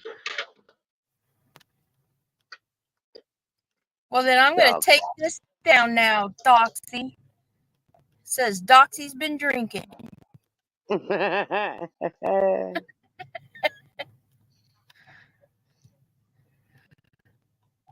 Doxy, No I hope you gas. get to feeling better. Hugs to you, Doxy. What they do, just give you shots? Oh, that. Whew. That Beano must be working.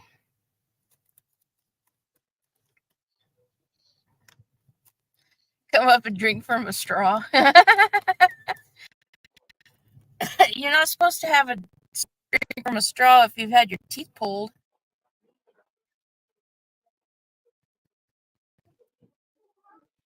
You know what?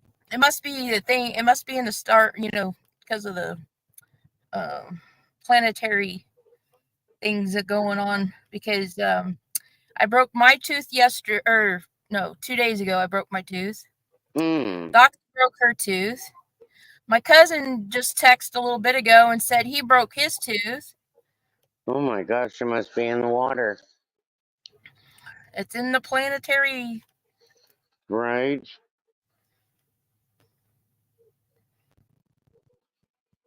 It's in the atmosphere. I just took super glue and glued it in. Like they say, it's in the universe. Yeah. It's in stars.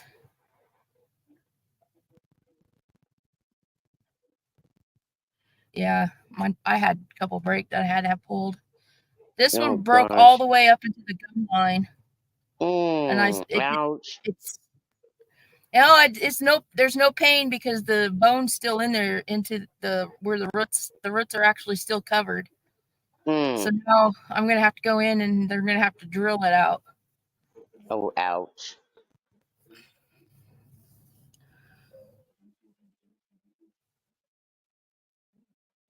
And they'll have to pull the one next to it too, because once Got that one messed up, fell too. out, it's got a cavity in it, so they're gonna have to pull that one because it's inside. It's a one on the inside. Don't sound like no fun. Oh, the debate went well.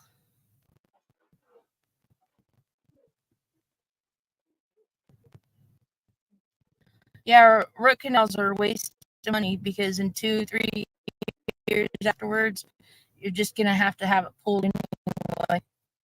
Right.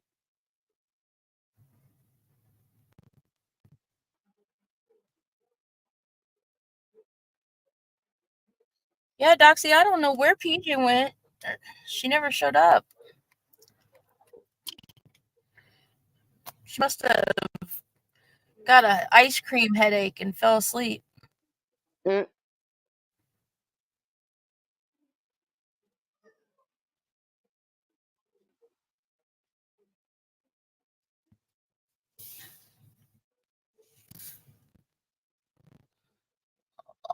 So, I don't think you can do it for him.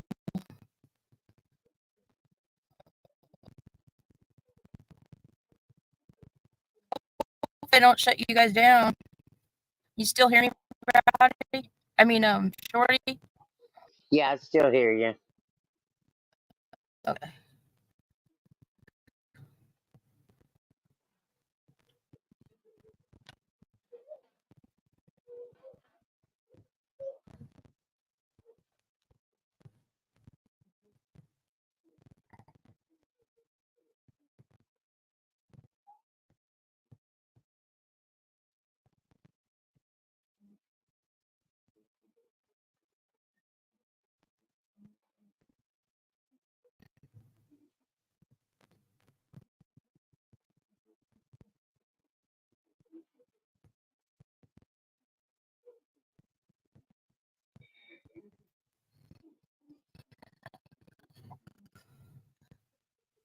$3,000.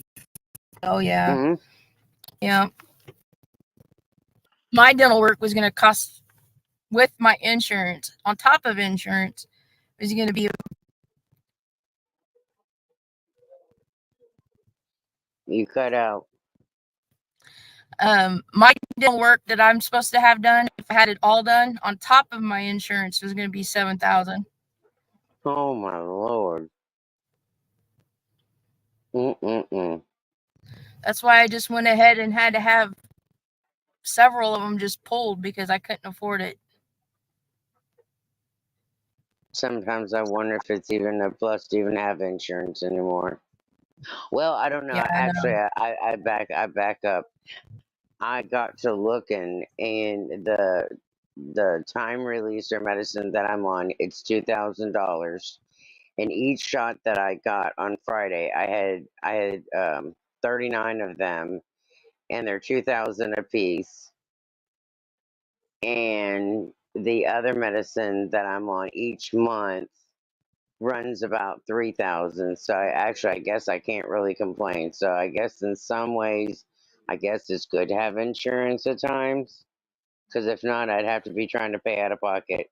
And if I didn't have insurance, I would actually be going to the hospital each month and getting shots. So I guess either way, it's like, damn if we do. It's like hindsight's 2020, I guess.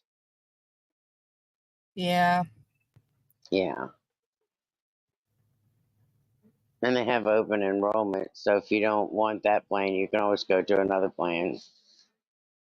And they're always calling all the time. Do you have insurance? Well, yeah. Because they're constantly calling. It's like, people, stop calling me. I've got insurance. Leave me alone. But do you have the best? Yes, leave me alone. Yeah. It's like, stop calling me. I'm not going to give you my information. I thought that she got hers done for $20 at the vet. Sorry, Mark. Like, damn, what the hell are you going to the vet for?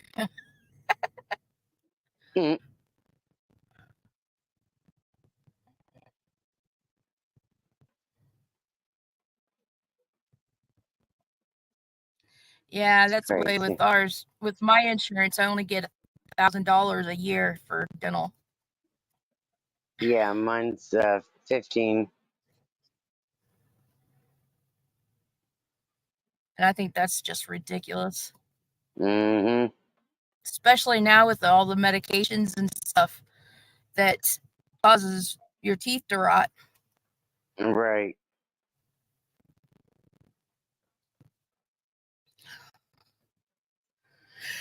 Yep.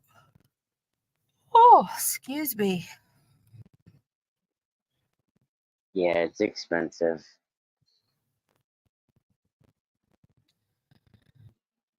It's not cheap. No, it isn't. Well, guys. I was going to say, you're probably getting tired. You're probably about ready to go, aren't you? Yeah, I got to get up in a few hours and go to work. So. Oh boy. We'll try to go get you some rest. And everyone in the chat, it was good to see you. Well, talk to you guys. And I hope everyone has a good day tomorrow. And Doxy, you take it easy with those teeth. Hope you get to feeling better. And everyone else in the chat, get y'all some rest.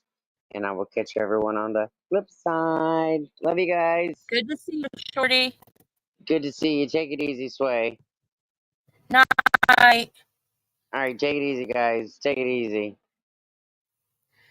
And I want to thank all of my overseas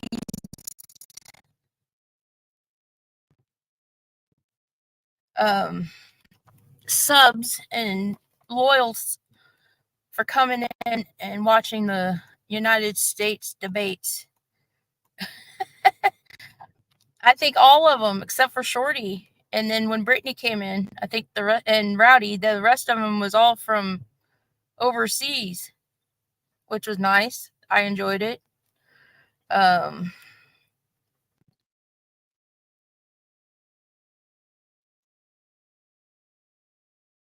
Sorry, I was watching. I might go live on Friday, I believe. No, I have one tomorrow night, I think. Tomorrow night might get rescheduled though. I might reschedule tomorrow nights. And do that one on Friday. And then I'll do those two cases, or the case that Far put down tonight, I'll do on Friday as well.